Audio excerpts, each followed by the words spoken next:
2025, the afternoon sitting. Reports of the Auditor General and financial statements for the years ended 30th June 2021, 30th June 2022, 30th June 2023, and the certificates therein in respect of the following. 1. Kiamaina Secondary School. 2. Vitengeni Baptist Secondary School, Tala Girls Secondary School, Abel Nyamu Secondary School, St. Martin Kathonzweni Secondary School, Mukurweini Boys High School, Isiolo Boys Secondary School, St. Bridget's Baraka Ontoye Secondary School, Elsa Secondary School, Colson Girls Secondary School, Kilifi Township Secondary School, Muyoko Secondary School, Moi Forces Academy, Lanet, Watuka Secondary School, Majani Mingi Secondary School, Jomo Kenyatta Boys High School, Kiriti Secondary School, Ntungulu ABC Secondary School, Nyandarua High School, Bibirioni Boys High School, The Hill School Girls, Eldoret, Muhindi Mbingu ABC High School, St. Joseph Chepterit Girls High School, Kankubwiri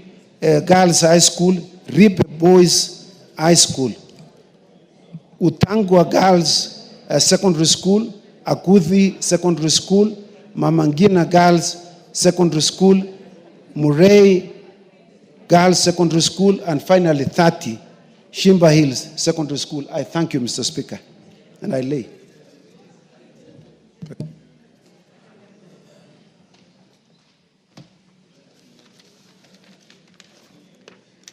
Order number 6, notices of motion. Sabina Chege. Honorable Sabina Chege.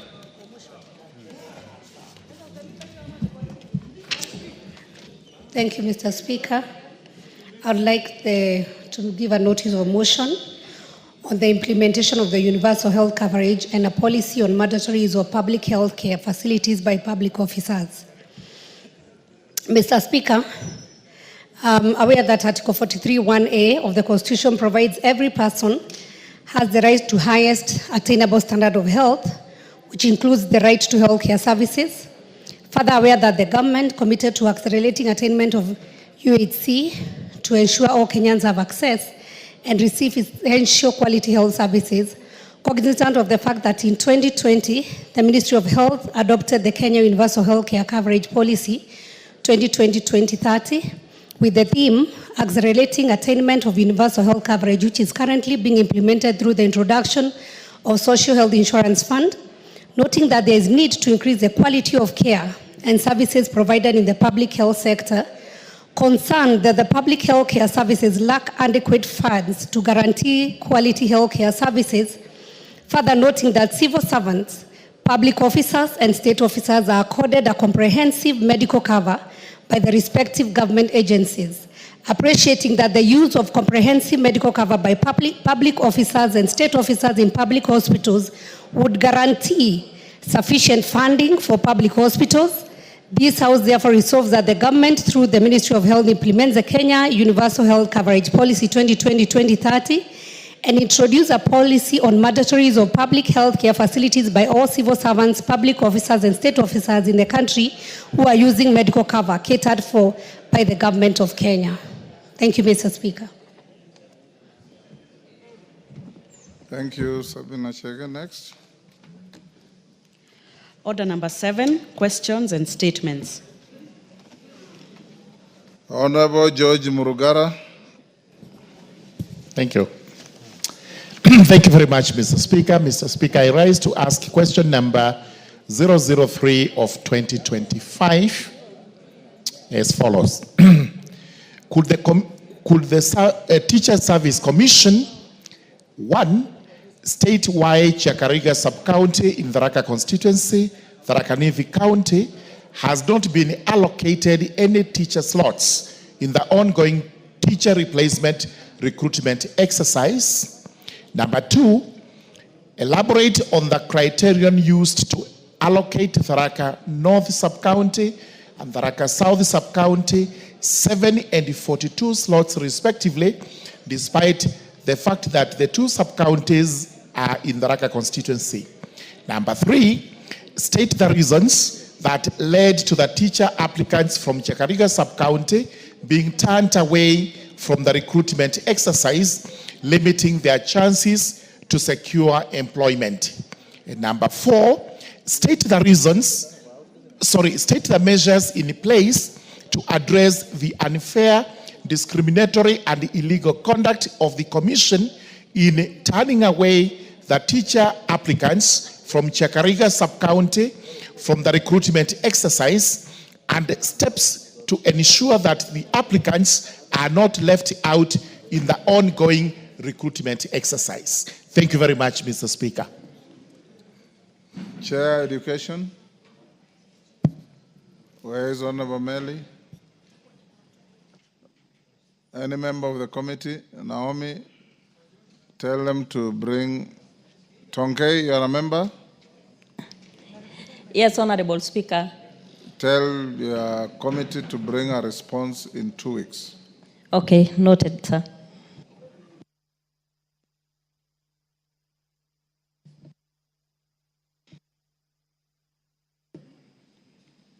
Honorable Barongo Nolfason, Bomachoge Borabo. You look startled. Thank you, Honorable Speaker. Yes. Mine was supposed to be a statement. Yeah, that's what I call. Thank you very We much. go to statements. Thank you, Honorable Speaker. Yes. Honorable Speaker, pursuant to the provisions of Standing Order 44-2C, I rise to request for a statement from the Chairperson of the Departmental Committee on Administration and Internal Security regarding the dismissal of Mr. Japheth Mochama Mauti of force number 90638 and ID number 259172223 from the National Police Service.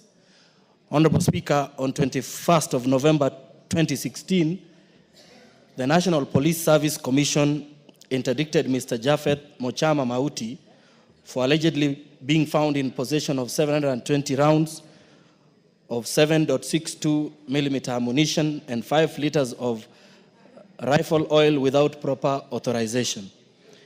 It is unfortunate that Mr. Mauti remains interdicted for that long time despite having been acquitted of all charges by a court of law on 25th of July 2019. The court cited the failure by the prosecution to provide sufficient evidence to support the claims. The action by the National Police Service Commission is contrary to the provisions of the Employment Act Cap 226, which outlines the due process to be followed by an employer in termination of employment, including the rights and obligations of both the employer and the employee. Honorable Speaker, it is against this background that I request for a statement from the Chairperson of the Departmental Committee on Administration and Internal Security on the following. 1, the reasons why the National Police Service Commission has not reinstated Mr. Japheth Mochama Mauti, despite his acquittal by the court for lack of evidence on allegations leveled against him. And 2, measures that the Ministry of Interior and National Administration has put in place to ensure that all employees serving in the National Police Service who are subject to disciplinary proceedings are fairly processed as per law and respective standard operating procedures. I thank you, Honorable Speaker. Thank you, Barongo. Tongoyo.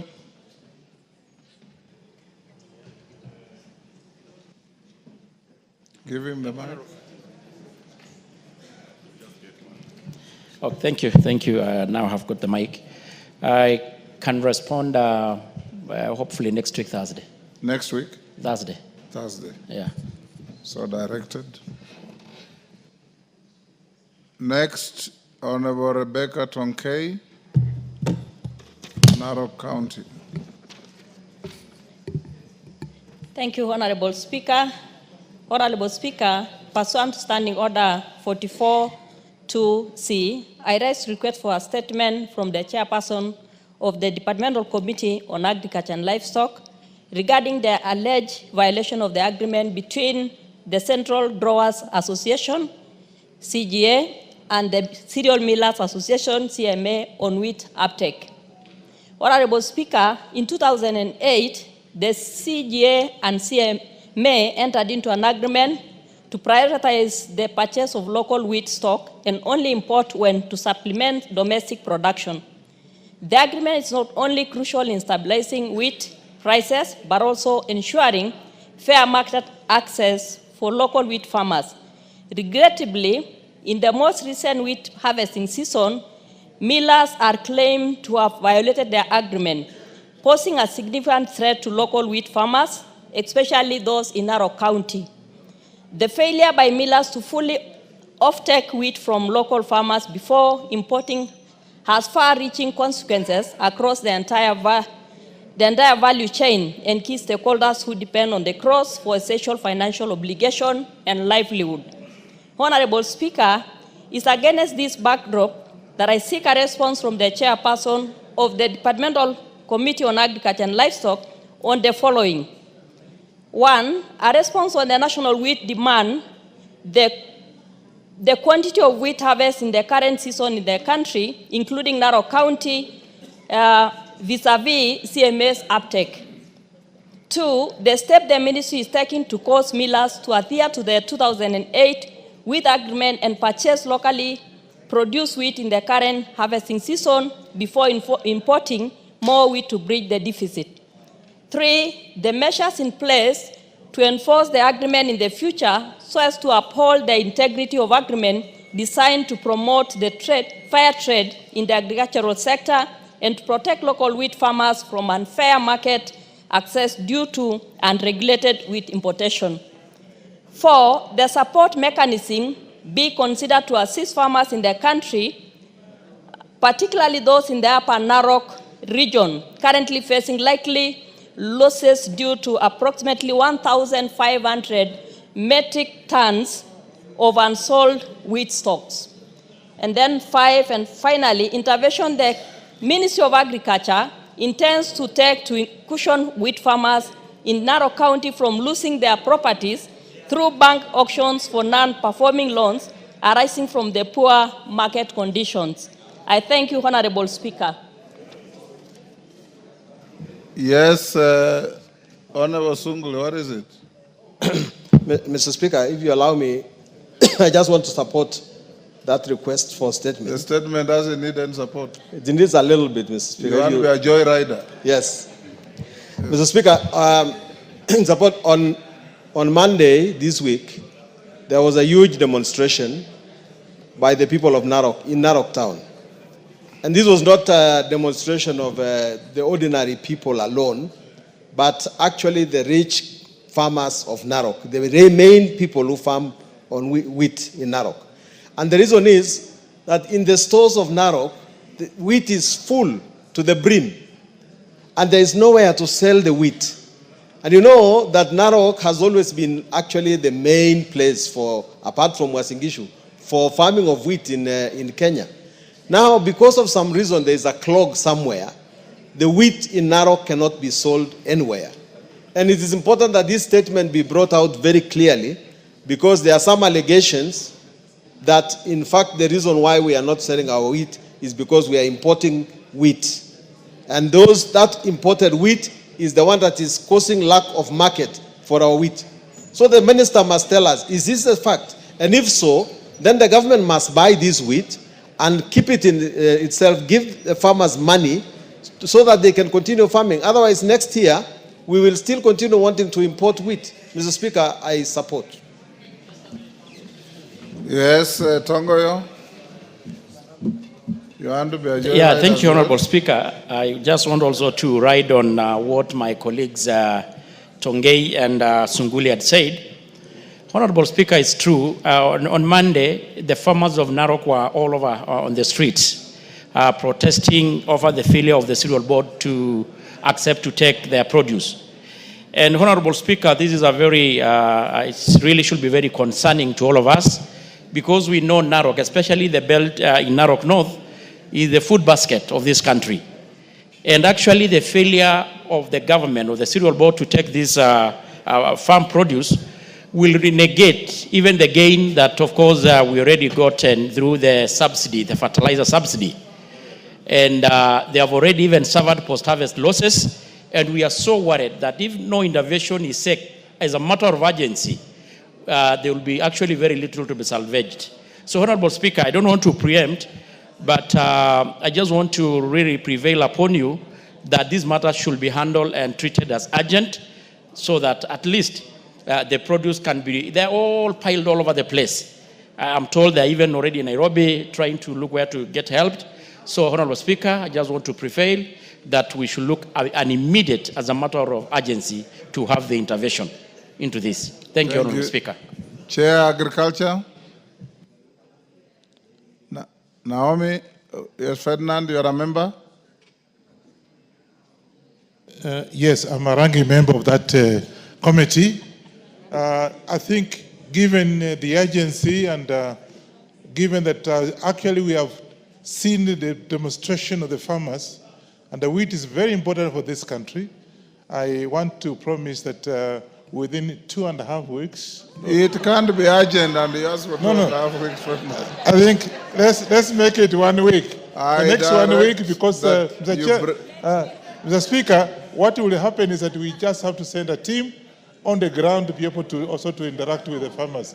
So 1 week, I think today will tell be your enough. chairman you bring a response on Wednesday afternoon. Next week. That's 1 week from today. The Speaker, we may need to have some people going to the ground. But if not, 1 week is fine. You have given you the week you wanted. Yeah, I'll get in Wednesday, touch with next the week. chairman. Thank you. Yes, Okello. Give to Jared. There's one next to you. I thank you, Honorable Speaker. As I join my brother Ferdinand, it is true that we will not disenfranchise our farmers at the altar of importers. At the moment, Honorable Speaker, we have had a stoppage of importation of sugar because the country is believed to be producing enough. And therefore, the farmers of Narok and other areas should not be subjected to economic jeopardy just because some importers have a leverage over others. Honorable Speaker, it is going to involve the Farmers Association to present their petition before the committee. Then there will be the element of National Cereals and Produce Board to come and explain the reasons underneath. And then there will be the Kenya National Trading Corporation, and finally the Ministry of Trade, that all must bring these issues together. And finally the millers, who ought to bear the burden of purchasing this wheat, must also be brought on board, Honorable Speaker. And therefore, whereas there is great urgency, but I do not foresee a situation where 1 week will be sufficient to bring in all the players into this and come up with a cogent reason that will inform the next course of action for this House. And therefore, I just want to plead with you, Honorable Speaker, that you grant us 2 weeks as a committee to get to the bottom of it, resolve this once and for all, and that our farmers can at least offload the wheat that they have in their stores, Honorable Speaker. And I thank you. Bukose, what is it?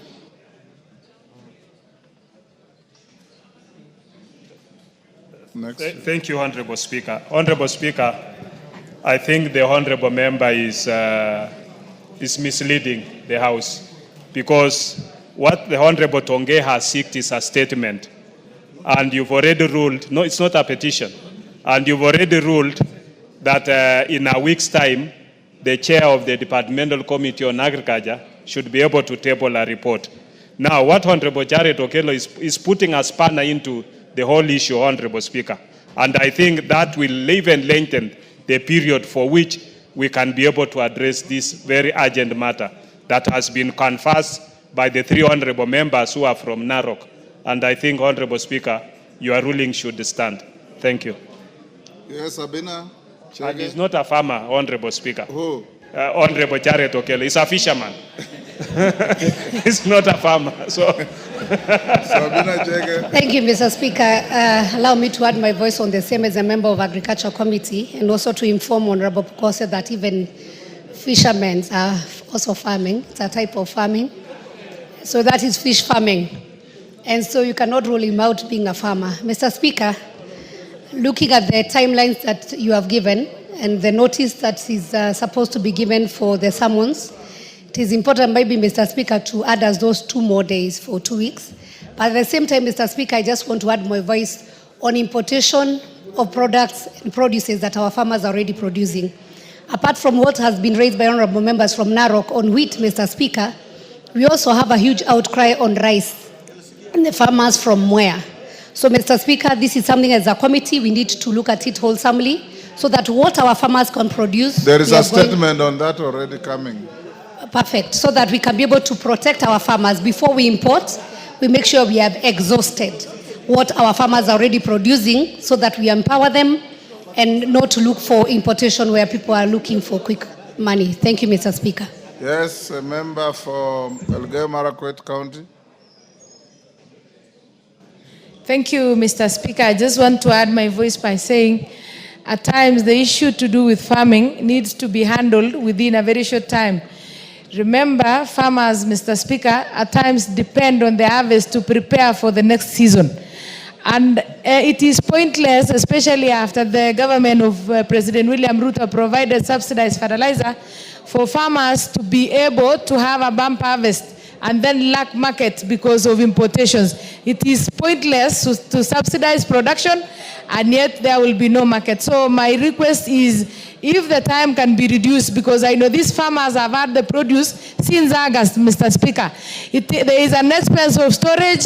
There is also a danger of destruction by weevils and other insects. So it is good and it is prudent to handle the farmer with urgency and to handle the farmer with importance. Thank you, Mr. Speaker.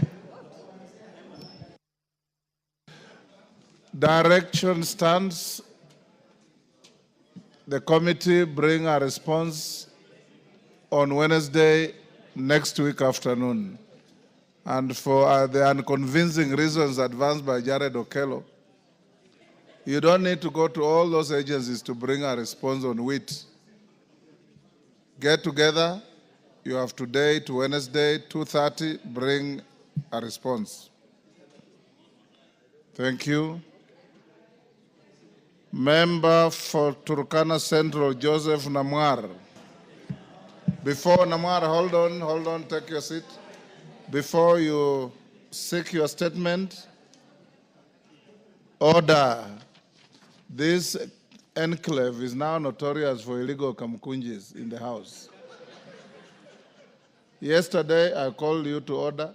There was an illegal kamkunji. This afternoon, there's another illegal kamkunji. Yes.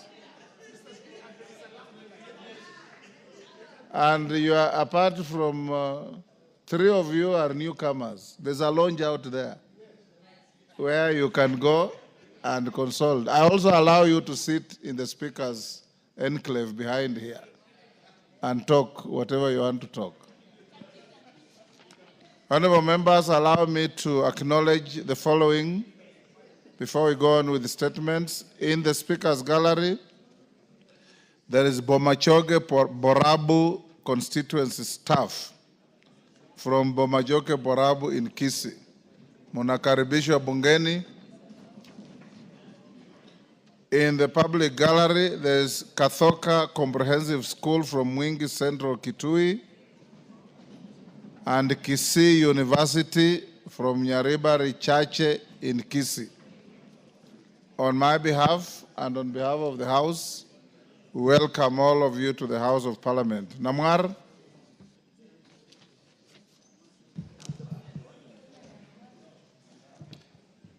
Request for statement regarding submerged primary schools in Turkana Central constituency due to rising water levels.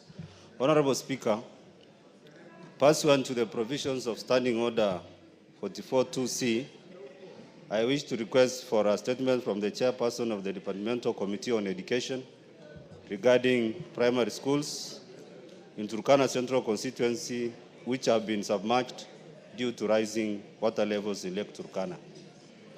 Honorable Speaker, in recent years, the effects of climate change have become more evident with countries experiencing extreme weather patterns. One such consequence has been the rising waters of Lake Turkana, which have displaced settlements and submerged several primary schools. As a result, thousands of learners have been left without access to education. The affected schools, with a total enrollment of 1,442 learners, are Natole, 406, Katula, 202, Merier, 210, Nangolpus, 314, and Ekwar, 310. Unfortunately, many of the pupils have been forced to either transfer to other schools or drop out to engage in work, disrupting their education. To mitigate these effects, the National Government Constituencies Development Fund, NGCDF, has constructed 5 classrooms for Ngimuria Primary School, another institution affected by submersion. However, this intervention remains inadequate, as the United Nations Educational, Scientific and Cultural Organization, UNESCO, recommended 3-kilometer school accessibility requirement is still unmet. This significantly limits access to education as envisaged in Article 43(1) of the Constitution and threatens literacy levels in the region. Honorable Speaker, it's against this background that I request for a statement from the chairperson of the Departmental Committee on Education on the following. 1, immediate interventions in place to ensure the continuity of education for displaced learners at Natole Comprehensive Primary School and other affected schools. 2, a report on the assessment conducted by the Ministry of Education to determine the extent of damage and the feasibility of rebuilding affected schools in several locations. 3, plans to establish temporary learning centers or mobile classrooms to ensure uninterrupted education for displaced learners. 4, measures by the ministry to provide the necessary infrastructure, equipment, and school feeding program for the affected primary schools, given that livelihoods in the region have also been severely impacted. And 5, last, long-term strategies in place to enhance climate resilience in school infrastructure within Turkana County and other vulnerable regions. Thank you, Honorable Speaker. Chair Education, Honorable Meli Tongei, 2 weeks. Yes, Honorable Speaker. Thank you. Honorable members, allow me to acknowledge teachers from Chepgoror Secondary School in Ainabkoi constituency was in Gishu. On my behalf and on your behalf, we welcome them to the House of Parliament. Peter Masara, member for Suna West. Thank you, Mr. Speaker. Honorable Speaker, pursuant to the provision of Standing Order 44, 2C, I rise to request for statement from the chairperson of the Departmental Committee on Education regarding capitation to schools, textbook ratio to pupils, and the state of early childhood development and education ECD programs.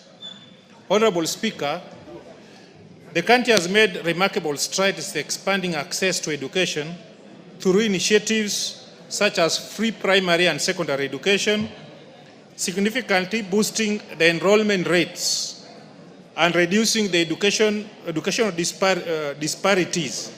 However, while access to education is essential, the quality of education must also be prioritized so as to equip learners with the skills and knowledge needed to succeed in the competitive and dynamic environment.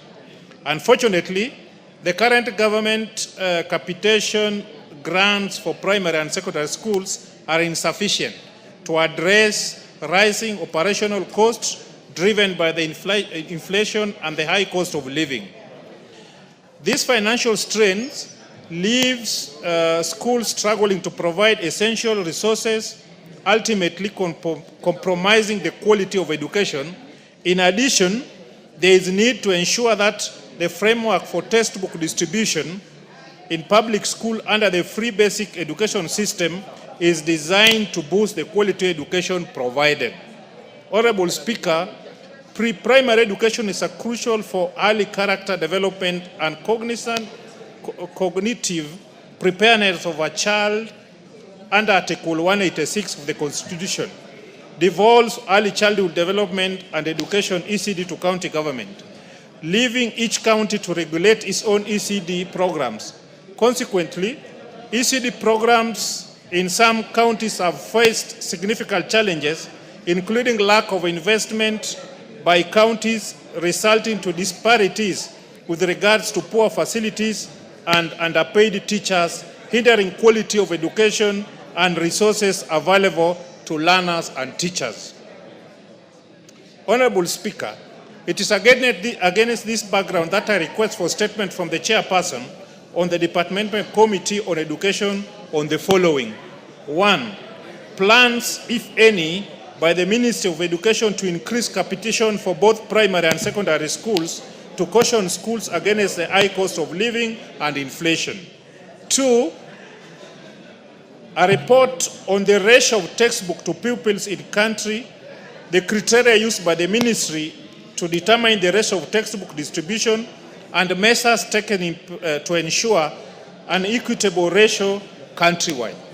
And finally, a comprehensive assessment of the implementation of early childhood development and education ECD programs under county government, including steps taken to collaborate to ensure standardization for smooth and effective transition of children from ECD to primary school education. Thank you, Honorable Speaker.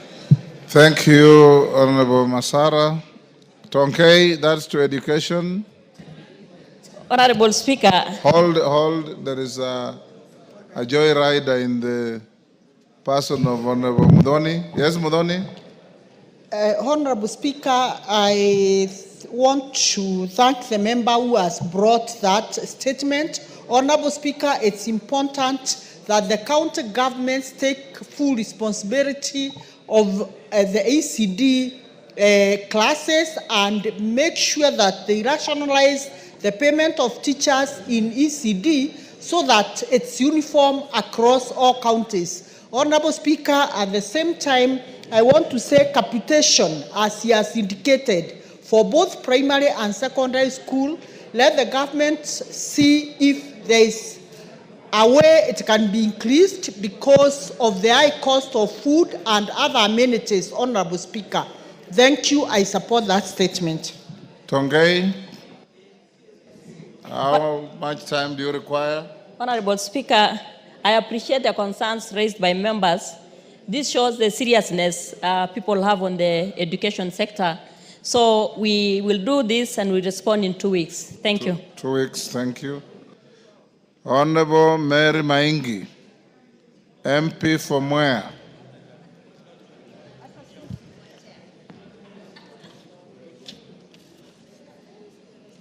Thank you, Mr. Speaker. Honorable Speaker, pursuant to the provisions of Standing Order 44-2C, I wish to request for a statement from the chairperson of the Departmental Committee on Trade, Industry and Cooperatives regarding importation of rice into the country. Honorable Speaker, rice is the third most consumed cereal crop in the country after maize and wheat. A study conducted by the Sustainable Trade Initiative on Mwea Rice Growers Multipurpose in 2020 showed that about 80% of rice grown in Kenya is from irrigation schemes. These schemes are established by the government and include the Mwea irrigation scheme, which, as per the study, accounted for more than 70% of the rice produce. However, over the years, domestic rice production has not been able to meet market demand, necessitating importation of rice to bridge the deficit and meet the market demand. There have been indications that the Kenya National Trading Corporation, KNTC, intends to import rice into the country in the near future. Considering the investment that have been made to revitalize irrigation schemes in the country, including Moya irrigation scheme, so as to boost rice production, it is important that importation of rice by the KNTC be structured in a manner that promotes local price production instead of encouraging over-reliance on imported rice. Honorable Speaker, it is against this background that I request for a statement from the chairperson of the Departmental Committee on Trade, Industry and Cooperatives on the following. 1. The total quantity of rice that the government intends to import as part of the measures to supplement domestic production and bridge the deficit in the local demand. 2. The total annual production of rice in the last financial year compared to the local annual consumption projections. 3. Measures in place to support farmers within the rice growing areas like Moya to increase rice production for the country to cut down on over-reliance on imported rice. And 4, the steps being taken to caution rice farmers in the country from likely unfair market competition that could arise from saturation of the market by imported rice. Thank you, Honorable Speaker. Chair, Trade, Industry and Cooperatives. Marianne. Thank you. 2 weeks is adequate for us to respond. Thank you. 2 weeks it is. Stephen Mogaka, Honorable Stephen Mogaka, West Mugirango.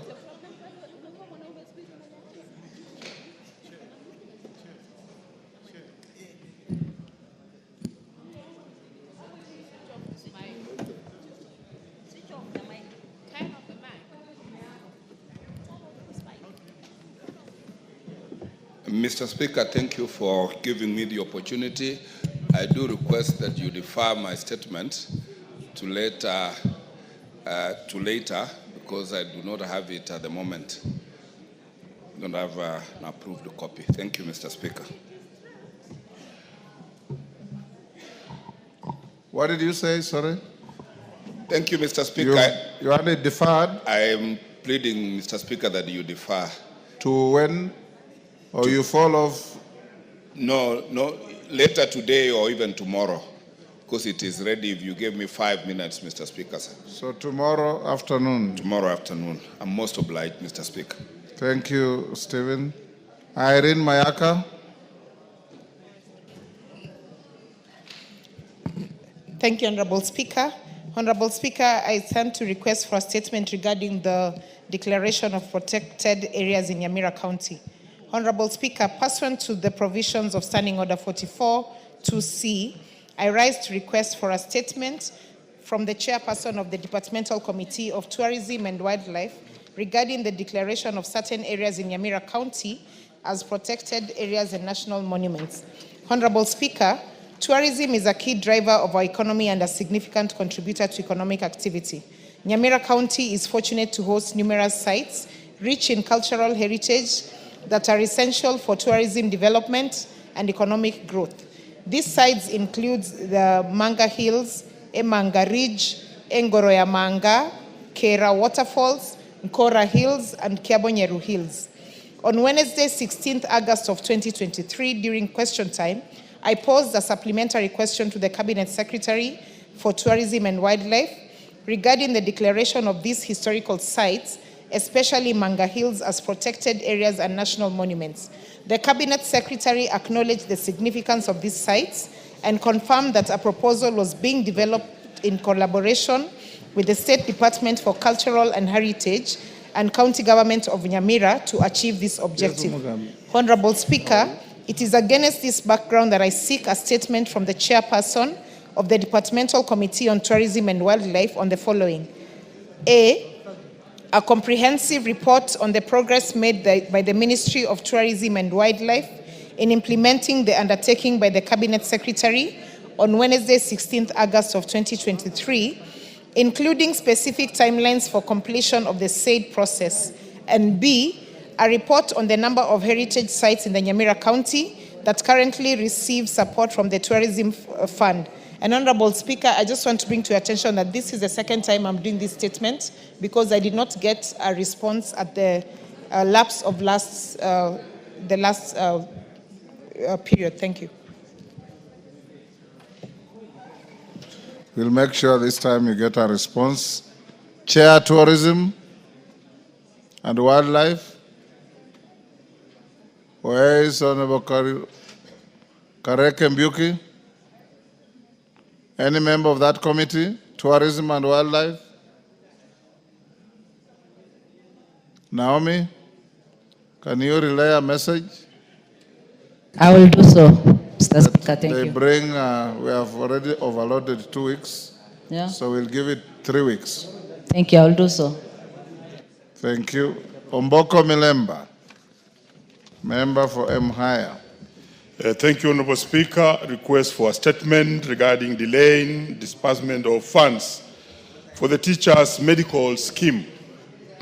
Honorable Speaker, pursuant to provisions of Standing Order 44.2c, I wish to request for a statement from the chairperson of the Departmental Committee on Finance and National Planning regarding delay in disbursement of funds for the teachers' medical scheme. Honorable Speaker, in 2015, teachers received a medical allowance enabling them to access healthcare services through private insurance or out-of-pocket payments. In 2015, the government introduced a medical scheme that is administered by a consortium of insurance companies led by Minet Kenya insurance brokers and remitted to the National Treasury.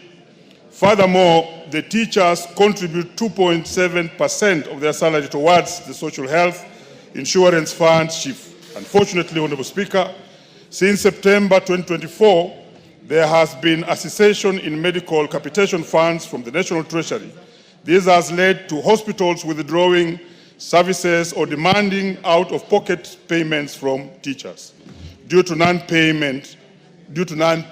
Consequently, Honorable Speaker, over 300,000 teachers nationwide and their dependents are being denied medical services and experiencing poor treatment by the medical providers, despite regular deductions from their salaries intended for the medical scheme.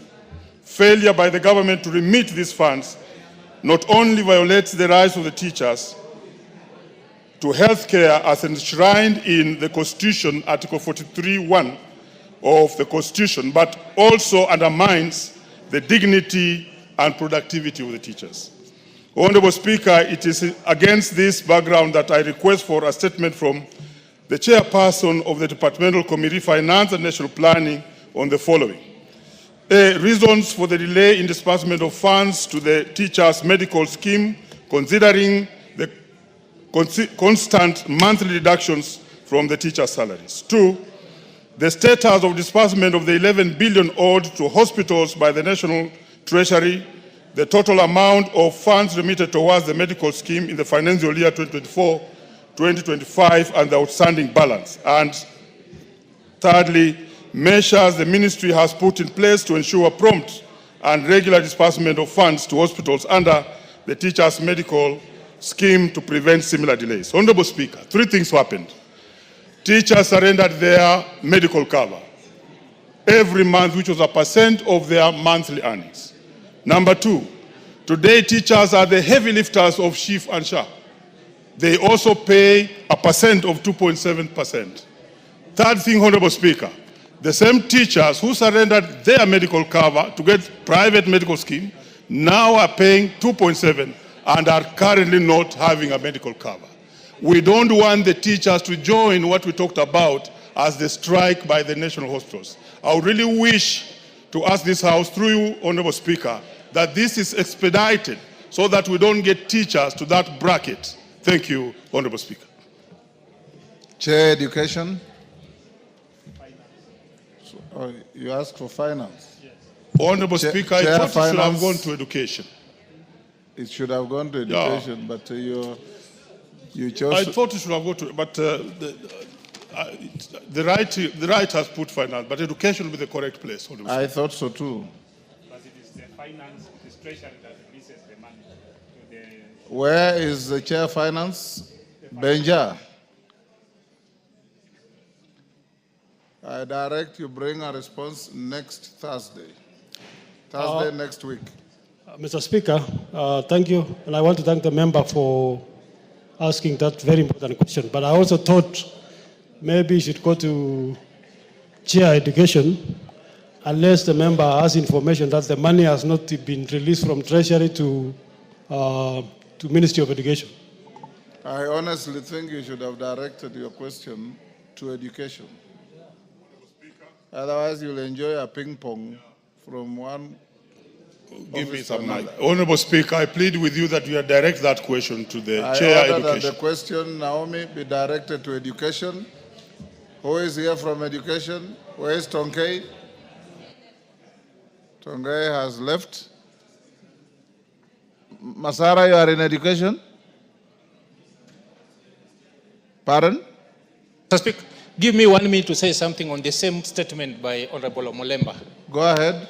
Mr. Speaker, I'm really imploring on you. The suffering on teachers on issues on insurance and their health care should not be taken lightly, Mr. Speaker. These are the people who are really on the ground serving our students and children. If their insurance cover is not, their money is not being remitted in time, it brings suffering to many because teachers are guardian to so many other people. When they are in trouble in terms of health, Mr. Speaker, it's the society. So despite the fact that Mr. Molemba represents the union, we as the representative of the people, we need to add our voice on this so that teachers' welfare should be taken care of and also all Kenyan in terms of insurance, Mr. Speaker, the health insurance, Mr. Speaker. That's what I wanted to add on it and implore upon you for those particular committee chairmen to bring a concrete information which can give hope to these teachers, Mr. Speaker. Thank you.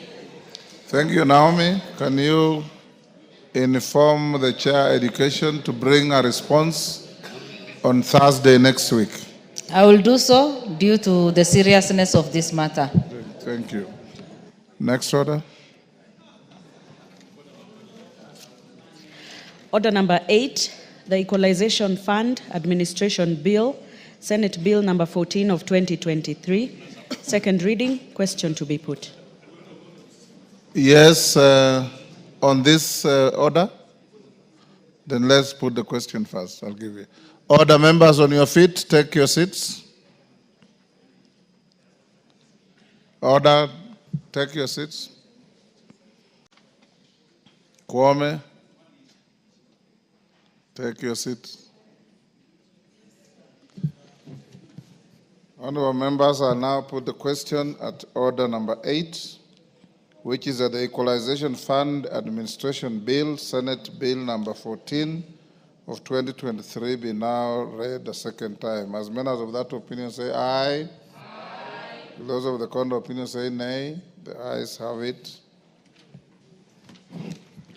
A bill for an act of parliament to provide for the administrative structures for the management of the Equalization Fund, to establish an advisory board, and for connected purposes.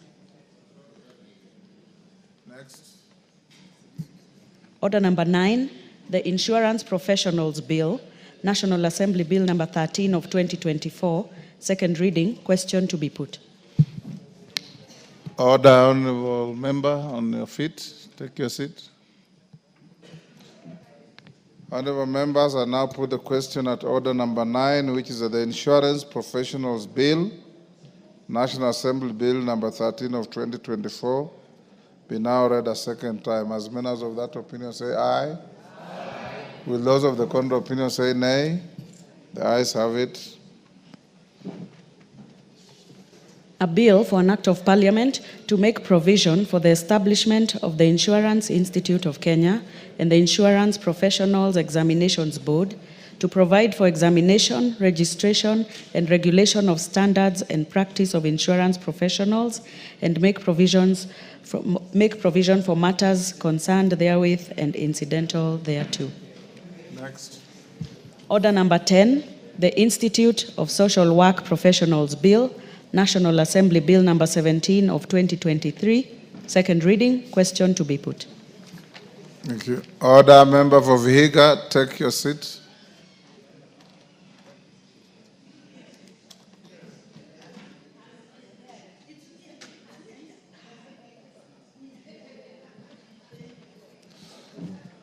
Honorable members, I'll now put the question at order number 10, which is that the Institute of Social Work Professionals Bill, National Assembly Bill number 17 of 2023, be now read a second time. As members of that opinion say aye. Will those of the contrary opinion say nay? The ayes have it. A bill for an act of parliament to provide for the establishment of the Institute of Social Work and the Social Work Professionals Board, to provide for the examination, registration, and regulation of the standards and practice of social work professionals and for connected purposes. Yes, Wamboka. Member for Bumula. Thank you, Honorable Speaker. I rise on a point of order 83, as read together with the 217 and 232, on a matter that I will be seeking a clarification, Honorable Speaker. You did rule and directed the liaison committee to deal with the budget issues a couple of days ago, Honorable Speaker. But aware, Honorable Speaker, that the life of 18 committees lapsed.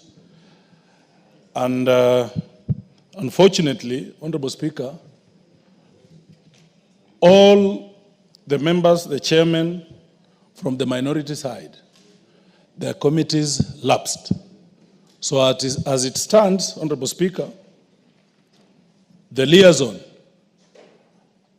has only composition of chairman from the side of the majority, and therefore bringing its constitution to question, Honorable Speaker. Is it properly constituted as defined and put it to meaning the spirit of Standing Order number 217? I will need your clarification on that, Honorable Speaker. And now that the constitution of the liaison committee is in question, can it handle the budget on behalf of the budget committee? Honorable Speaker, we are aware that chairmen present their budget, defend their budget to a budget committee. And now that we don't have minority side, chairman from minority side, are these chairmen looking at their own budgets? And finally, Mr. Speaker, and to we disenfranchising the minority side that forms part and parcel of this House. I'll be seeking your ruling on that, Honorable Speaker. On the second issue, Honorable Speaker, this House last budget passed an amount of 68.23 billion, made up of an annual allocation of 54.77 billion, and the carryovers from financial year 2023-2024 of Kenya shillings 13.45 billion. The Ministry of Treasury and Planning, and this, Honorable Speaker, I just want to bring to the attention of the House for noting, while defending their budget policy statement to the Committee of Finance, they have proposed for 25 for the year, for BPS, for the year 25-26, they have scaled down CDF from 68 billion to 26 billion. Yeah, no, I wanted the House to take note of that. And Honorable Speaker, the law talks of 2.5%. And looking at what the ministry has given as their estimate on the national government share of 2.562 trillion. Therefore, CDF's share ought to be 64 billion. Honorable Speaker, I've just brought to the attention of this House because if that passes without our realization, then there is no other way we will reverse that, Honorable Speaker. Thank you, and I beg for your guidance. Thank you, Honorable Amboka. On the issue, yes, Majority Leader? Majority Hold, Milemba wants to say something first. A great Honorable Speaker, and thank the Honorable Member for raising the matter that he has raised, because in the House Business Committee the same matter came up, and I want to indicate, Honorable Speaker, that there are certain timelines that have been given for certain happenings, and one of them, as per the new Constitution, is the budget-making process. And therefore, possibly the constructors of the Constitution wanted this to happen so that we don't have a situation whereby a lapse or a happening within the Parliament itself can block processes that are very important, including budgeting, to happen. Number two, Honorable Speaker, I believe, but of course your direction will be important, that the House, when it sits and when these committees are constituted, they sit as a House and they don't sit as minority or majority. And this should actually make us be comfortable when we have such a process going on. But also very important is to remember that by the time we closed, or by the time the committee lapsed, we had also issues with the budget committee. In fact, that's what makes me stand. The distribution that had been done by the budget committee in terms of resources, you remember, we had questioned it. And therefore, for me, allowing another unit or a different setup to do that reallocation would be very, very important. And I want to convince the Honourable Member speaking on this, that you yourself, you are a victim just like myself on the distribution that was done by the previous budget committee. Thank you, Honourable Speaker. Majority Leader. Thank you, Honourable Speaker. And I heard what the Honourable Jack Wamboka has raised, and I agree to an extent with the response by Honourable Omboko.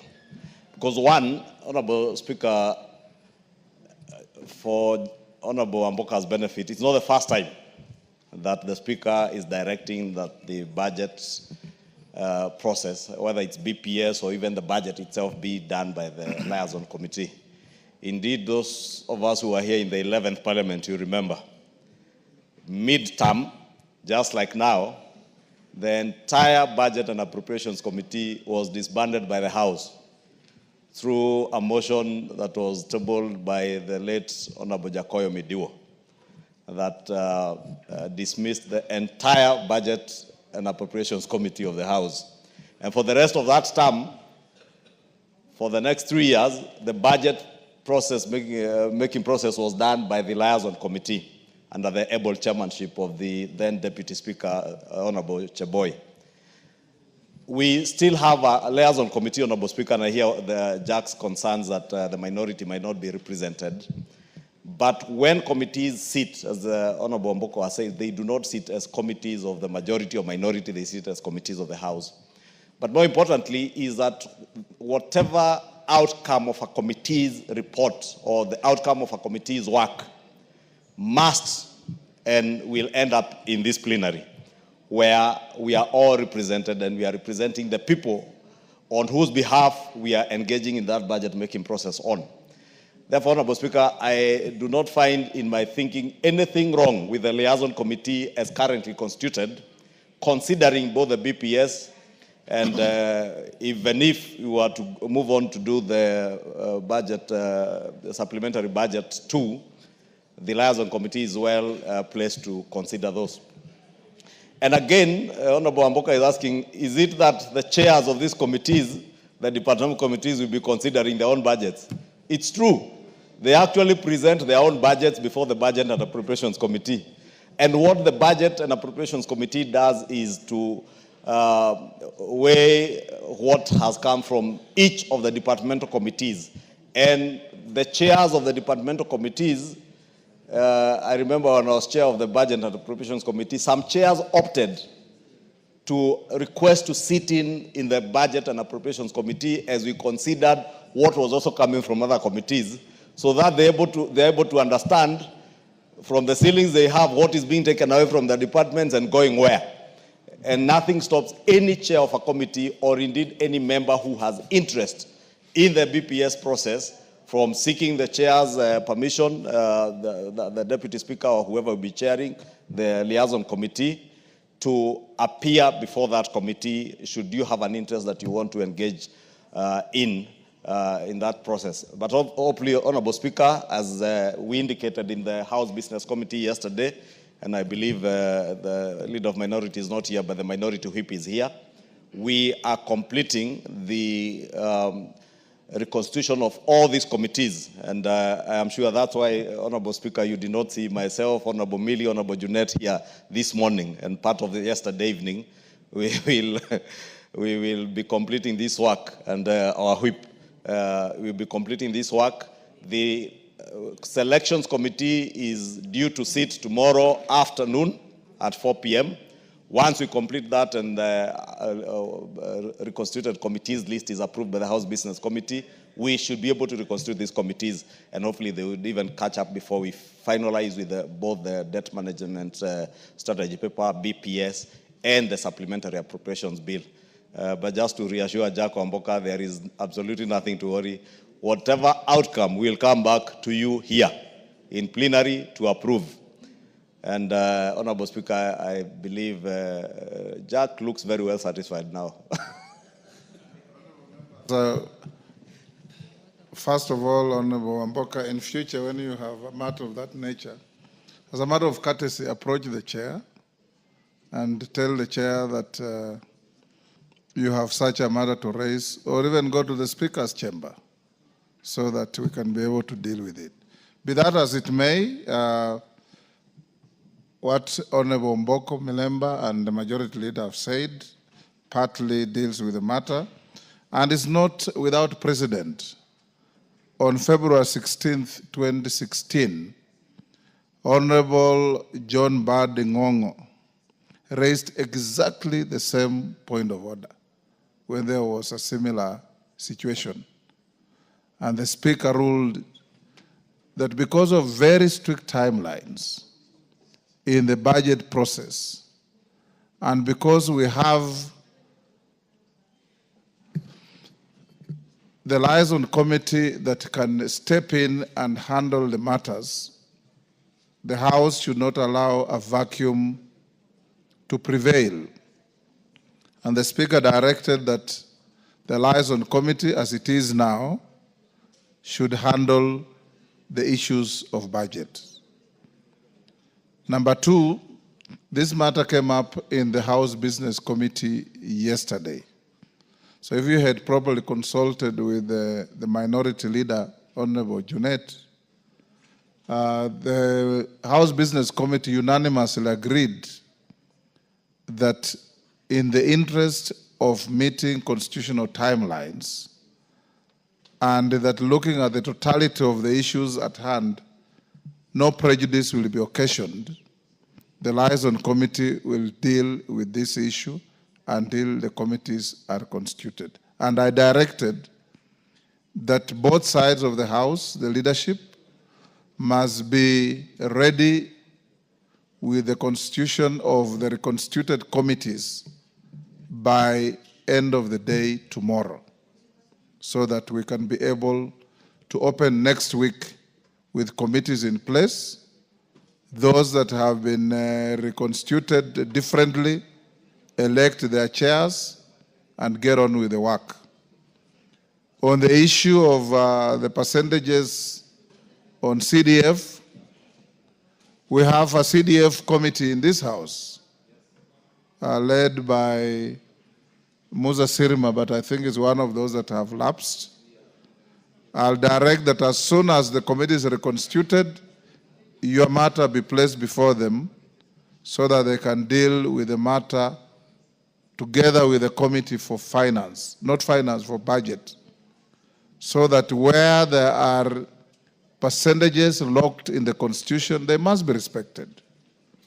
And we'll ensure that that is done because I'm a firm believer in CDF and what CDF does in the country, and any shilling less on CDF affects wananchi directly. It is so directed. Thank you. Yes, Wamboka, you have something else? Thank you, Honorable Speaker. I'm well guided on the issue of liaison and similarly on the issue of CDF. It's just a worrying trend that even Kera money, Honorable Speaker, you may not be aware, and we will be bringing a substantive motion to deal with that. Even Kera money has been cut, revised downwards. I thought Kera is subject of a court dispute between a group, I understand, surrogate litigants engineered by COG, competing against the interests of your constituencies in management of some Kera funds. It is a matter that we are dealing with. Let's, Honorable Speaker, we will need your direction because we need to be very firm. If they are surrogating, COG surrogating, we can also surrogate. So that, because why should we be the people all the time? Parliament is not looking for any surrogates. We are defending that suit with all the veracity we have. Honorable Speaker, in the meantime, Honorable Speaker, yes, why would Kera be revising these figures downwards? As the case is in court, why can't the status quo remain? Yes, as Millie. the case continues. Yes. Thank you, Honorable Speaker. Yes, yes, Millie, then cases. Thank you, Mr. Speaker. Mr. Speaker, my concern from what you've just said that as National Assembly, we are not surrogating, we are defending. Yes. Mr. Speaker, when you are always under attack, sometimes attack is the best defense. Mr. Speaker, if the COG is actually surrogating somebody else to take away work that helps in our constituencies, and yet, very clearly, COG under the 4th schedule have no constitutional mandate to give bursaries. But because we know it helps people, we are closing our ears and our eyes to the fact that what they're doing is actually unconstitutional. So instead of defending, why don't we also attack? So that we are all fair. It's the National Assembly has very many brilliant minds. But I don't know, like Paul says in the Bible, you foolish Galatians, who bewitched you? Foolish parliamentarians, who bewitched you?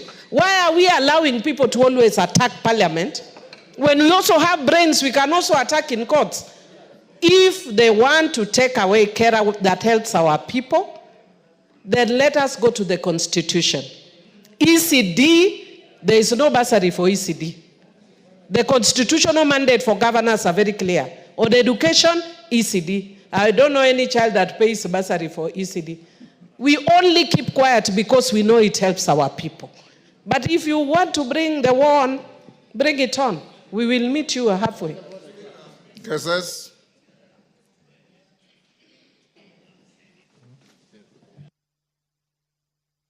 I'm here. Thank you so much, Mr. Speaker. My concern, Mr. Speaker, is drawn from continuous, systematic micromanaging of treasury issues on matters that touches our people directly on the ground. As we're even looking at the issues now that the treasury is deliberate on reducing the NGCDF and the budget policy statement for financial year 25-26, I'm aware that there is stern instructions that has been given to the regional managers or regional directors for Kera not to award letters to the recent publicized notices inviting contractors to undertake the works. They did deliberate invite bids. They have done the process. They have completed procurement process. but now they have been instructed not to issue award letters for works to start just because somebody somewhere want to reduce or want to control releases. Whereas we are aware, the question of the money in question is around 10 billion. All some of the money are more than the 10 billion. What is happening on the awarded jobs already? It looks like somebody somewhere wants to utilize this particular situation to perpetrate their interest on not allowing money or funds to be utilized on the ground for service delivery. Mr. Speaker, I think this one, we have to look at beyond this. There are some people even inside Treasury that they want to play games with this particular situation. It is not the issue of the court, but they have a direct interest in manipulating the services to the people, especially those that are being oversighted direct to the constituency level. It looks like even these issues of Council of Governors are being facilitated by people also on the other side, so that they confuse service delivery, where people of Kenya have been receiving services directly on the constituency level by virtue of supervision and oversight that is being provided for at that level. I think, Mr. Speaker, it is time to call a spade a spade. Somebody somewhere must take responsibility on this. Thank you. The Majority Leader. Thank you, Honorable Speaker. Maybe just to inform the House and jog your memories a bit, you know we came from a very long recess. Last year, we published the County Additional Allocations Bill of 2024-2025, which went to the Senate and they put this RMLF money, Road Maintenance Levy Fund money, in that bill. We were to go into mediation, and unfortunately that mediation process lapsed at the end of the last session.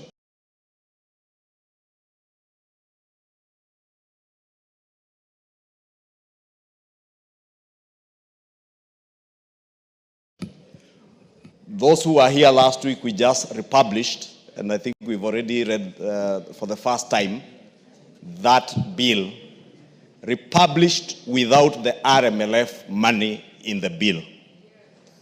And we will process it without RMLF, because that is the right thing to do. And probably is a good time to speak to our colleagues in the other house that many counties, I had an engagement with two governors, and let me not mention their names here, Honorable Speaker, but they were telling me in one of them in their county, they have money for KUSIP going to about 1.1 billion shillings that they cannot access because some other governors want to fight over RMLF, and they were telling me in their county, RMLF, they would only get 113 million. And the governor was asking me, what sense is there to fight over 113 million and lose for my county money going especially to the most critical elements like healthcare, provision of water, and even roads, urban roads in towns that are helping that county generate additional revenue to the tune of 1.1 billion shillings. Honorable Speaker, there are few governors, very few of them, who are hinging on this thing of RMLF. Honorable Speaker, you remember even when we were debating this bill last year, we reminded them that back in 2021, when we had the same stalemate, the national government in one instance added a whopping 53 billion shillings to the Division of Revenue bill for them to be able to cater for roads in counties, Honorable Speaker. Ask Kenyans anywhere in this country where they see governors doing roads. And I'm not asking members of parliament, I'm asking Kenyans. Kenyans can tell us which governors are doing any roads anywhere. If anything, Honorable Speaker, what happens is that the roads that are being maintained by KERA, governors then duplicate the same roads so that they loot from public coffers, Honorable Speaker. And we must call out this corruption for what it is, because it is nothing other than blatant corruption in the counties, Honorable Speaker. And they are not fighting for this money because they intend to maintain any road. In my constituency, Honorable Speaker, I have not a single road that I can show that the county government of Kiambu that has maintained in the last 3 years. None. And if you speak to constituents around the country, they will tell you the same. Honorable Speaker, read the Comptroller of Budget reports. How many counties are devoting money to development? Many are busy devoting money to freebies, things that are politically expedient and that are exciting to the masses, but not those sustainable things that members of parliament ensure through proper oversight of RMLF that Kera and Kura are actually maintaining roads in our counties and constituents, Honorable Speaker. Therefore, Honorable Speaker, we have pleaded with the executive through the office of the Deputy President, who is the chairperson of IBEC, to call to order through IBEC the Council of Governors. First, to withdraw that case in court, because there is absolutely no reason why 10 billion shillings would be lying idle at a time when we are about to get into the short rains, and Kenyans will be crying about roads that they cannot access their farms and get their farm produce to markets because governors are holding money through a court process, Honorable Speaker. We are pleading and we have asked the Deputy President through IBEC to speak to the Council of Governors to first withdraw that case. But also, as a House, we will process the additional county allocations bill without RMLF.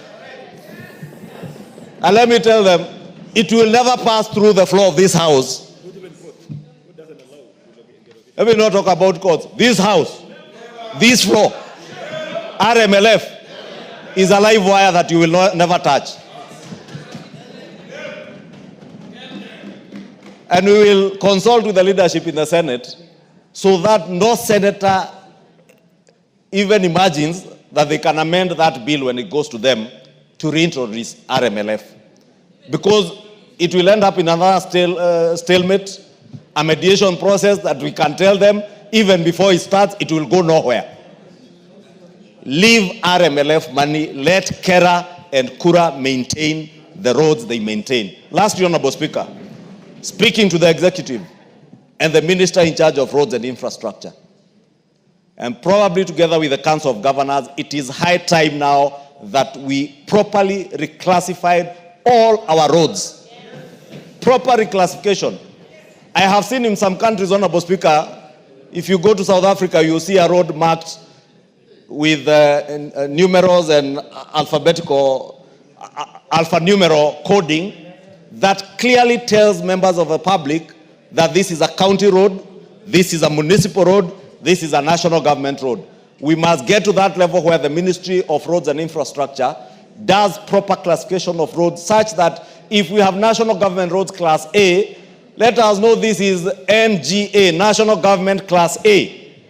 If we have a county government road, let it be CG Class D or Class A or Class B, so that even Kenyans, and name those roads, so that also these members of parliament are not bashed by their constituents, because we are the ones constituents are close to.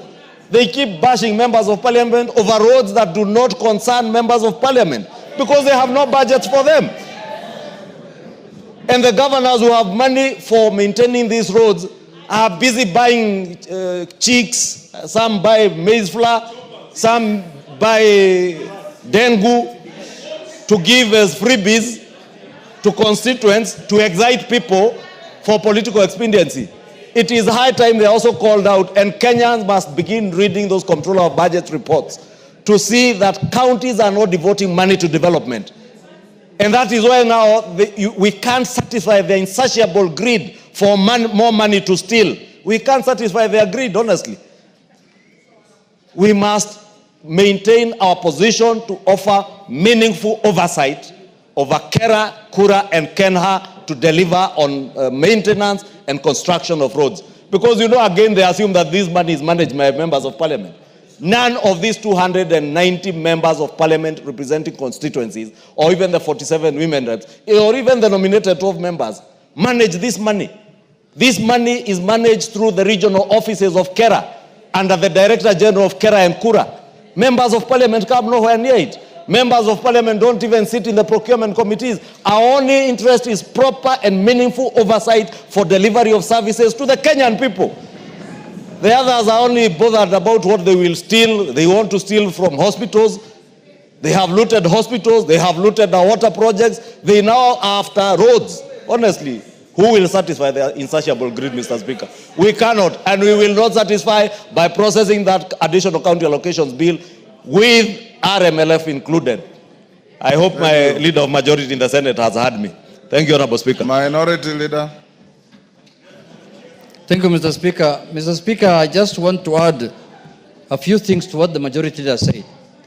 Mr. Speaker, this issue of RMLF has been on this floor now for some time, even since last Parliament, Mr. Speaker. Mr. Speaker, what I have come to realize, there is a systematic program going on in this country to disconnect members of this House from the public completely. Mr. Speaker, I don't know where that plan is hatched, Mr. Speaker, whether it is in the executive or in the judiciary or somewhere. Mr. Speaker, there is a serious plan to disconnect members of Parliament, especially members of the National Assembly, from the public, Mr. Speaker. Mr. Speaker, people tell you that it is not your work to bring development to the people. If I cannot bring development to my people, what is the constitutional requirement of representation? You represent people so that you can speak on their behalf on the floor of the House to get resources to the public, Mr. Speaker, if I understand it well. Mr. Speaker, this is something that this House will not accept. Mr. Speaker, look at what's happening in the counties. We are not against devolution. We completely support devolution, Mr. Speaker. But, Mr. Speaker, we have to analyze since the last 10 or 12 years whether devolution has worked for this country. The only things we see in devolution is conferences every year that shows us beans, ndengu, carrots, cucumber, cassavas grown in our areas, Mr. Speaker. Those things have been happening since independence. My grandmother has been growing cassava since Kenya became independent, Mr. Speaker. That's what you are being shown in devolution conferences. There is nothing serious that has happened in terms of devolution since devolution came into place, Mr. Speaker. Truth must be said. We must be truthful to the people, Mr. Speaker. Look at the amount of money that has been devolved in this country. Trillions of shillings since devolution came into place. Nothing to show for it. Nothing, completely nothing, Mr. Speaker. Let's be honest to Kenyans. Mr. Speaker, we don't want to describe them as devolved corruption. But people are preoccupied. Mr. Speaker, can we have order here? People are preoccupied with the little money that has been devolved through NGCDF, little money that has been devolved to the constituencies through RMLF, and people don't take note of the billions of shillings that are being devolved every financial year, Mr. Speaker. Counties are getting their money.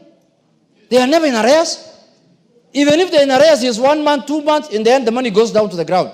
There are counties that are holding billions of shillings in their central bank accounts. I was reading in the newspaper the other day that there are counties that have not spent 48 billion shillings, Mr. Speaker. They are lying idle in their account. And they are still demanding for more money. They're saying, oh, the national government has not devolved. Lastly, Mr. Speaker, these people who are calling themselves here Nairobi, Kera and Kura, these people must know that these are organs of national government. They are not part of county government. They are oversighted by this House. This Director General of Kera, Mr. Speaker, this man is a joker. I can tell you for true. He thinks that he is supposed to report to counties. Which governor oversights him? Which county government oversights him? That man must be dragged here to this House under full committee of the full House, Mr. Speaker. And he must be told in no certain terms that he is supposed to report and to the National Assembly, Mr. Speaker. This is a man who thinks that he is supposed to work with county government. Which county government is giving him money? Mr. Speaker, you can go around to every constituency today, and we'll take you around as a speaker. The roads that are maintained by constituency development, by this RMF through the constituency, are known. In every constituency, they're not even more than 4 or 5. Majority of the roads are classified as county roads. And they're in pathetic condition, all of them. And they're asking for the RLMF for the constituency. The ones for the constituency are well maintained. Actually, the national government is trying its best to even tarmac majority of the county roads. Mr. Speaker, we cannot take this thing anymore lying down. We will put our foot down. We are tired of these shenanigans of counties and judiciary all the time saying CDF is unconstitutional, and these people are enjoying their monies. They are not delivering any services to the public, and the people who are supposed to do that work are being curtailed, Mr. Speaker. This matter must come to an end, and we are going to pass, as the majority leader said, the county revenue allocation, the extra money we are giving them through the bill that has been brought here, without RLMF. If they don't want money, the bill will get stuck here for good. You can continue with the one that you have been given at the beginning of the year. And I want to tell the Council of Governors, please, don't joke with members of parliament. They have been elected just like the way you have been elected. Your votes, we got votes the same way you got votes. Some of you, we just go through waves. You know, there are people who are saying, when the new constitution was being formulated, governors should have been a appointive job. There are people who are saying that. Yes. We can amend the constitution, if need be. Yes. So, Mr. Speaker, in conclusion, we are saying, let us respect everyone's work as enshrined in the constitution and in the laws, Mr. Speaker, and we must make sure that we are not supposed to be made like we are not supposed to bring any development to our constituency. A governor told me, Mr. Speaker, he told me on my face that, you know, your work is representation and oversight. You're just to call and make noise in parliament. That is all. That's your work. You don't have any other work. I told him, my friend, when we are going to do the division of revenue bill, we will give you very little money if you talk like that. That's when you'll realize what power is, as the constitution, given to the National Assembly. So, Mr. Speaker, we support the devolution, but the county, what is this thing called? The Council of Governors. This amorphous thing first. It's not in the constitution. I don't know, it's in the County Government Act or something, Mr. Speaker, which we can repeal even that one. They must respect members of parliament henceforth. And that is not anything we are begging for. Mr. Speaker, it's an order. And we will stand firm to make sure that our constituency gets development as required by law. Thank you, Mr. Speaker. Your leaders have spoken. Can we end there and go to some other business? Yes. Yes.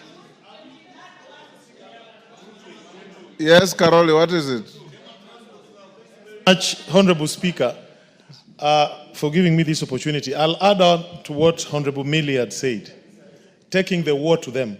Honorable Speaker, 12 years ago when we were writing the new constitution, the original proposal was to have 14 counties plus Nairobi. There were supposed to be only 15. We ended up with 47. During this period, we've seen what is happening. Most of the counties, as a matter of fact, have nothing to show for. You go to counties, what the governors do are cultural festivals. In a year, there'll be 6-7 festivals. You don't even know which one you are at. There'll be this, there'll be that. County governments are building posho mills. Others are building rice mills. Things that even the central government is already divesting from. Mr. Speaker, I belong to a small group which is already doing a study whether the structure that we have for devolution is sustainable for Kenya. And the preliminary conclusion is that it is not. As a matter of fact, what would be more sustainable is to protect devolution and devolved funds, but to channel them through constituencies. And what that would mean, I'll give an example. Turkana, that gets about 11-12 billion per year with 6 constituencies, each constituency for direct development would have 2 billion a year. In Suba South, the calculation that we have done, if I was to oversee the constituency for 10 years at the current amount of devolved funds, in 10 years we'll have resolved all the road networks, built hospitals, finished all the schools. We will be talking about new things.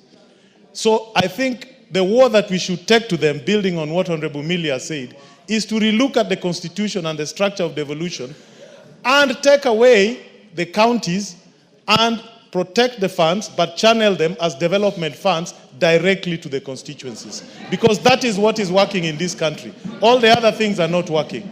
And that is the war that we need to take to them as a house. And probably if this house, on a bipartisanship manner, can come up with a working group to explore this and review, using experts, exactly what we are proposing, we will help this country. Devolution in its current structure is not sustainable, will never work. It's a den of corruption. It's a den of incompetent people. You go to functions, governors have carried truckloads of people praising them. Another group has brought people fighting. I don't know. It's all chaos.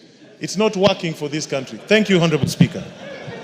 Yes, Chepkonga. Thank you very much, Honorable Speaker. Honorable Speaker, I want to join my colleagues. You know, Honorable Speaker, I want to remind them. 2 Peter chapter 1, verse 12.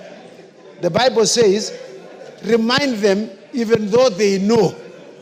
Mr. Speaker, I want to remind the Council of Governors, even though they know that Article 95 of the Constitution is very clear and it does not exist anywhere in any other article, Mr. Speaker. And it reads, for the avoidance of doubt, that the National Assembly represents the people of the constituents and special interests of the National Assembly.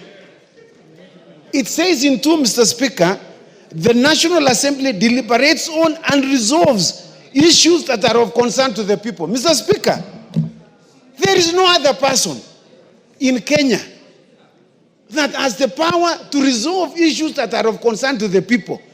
It is only this House, Mr. Speaker.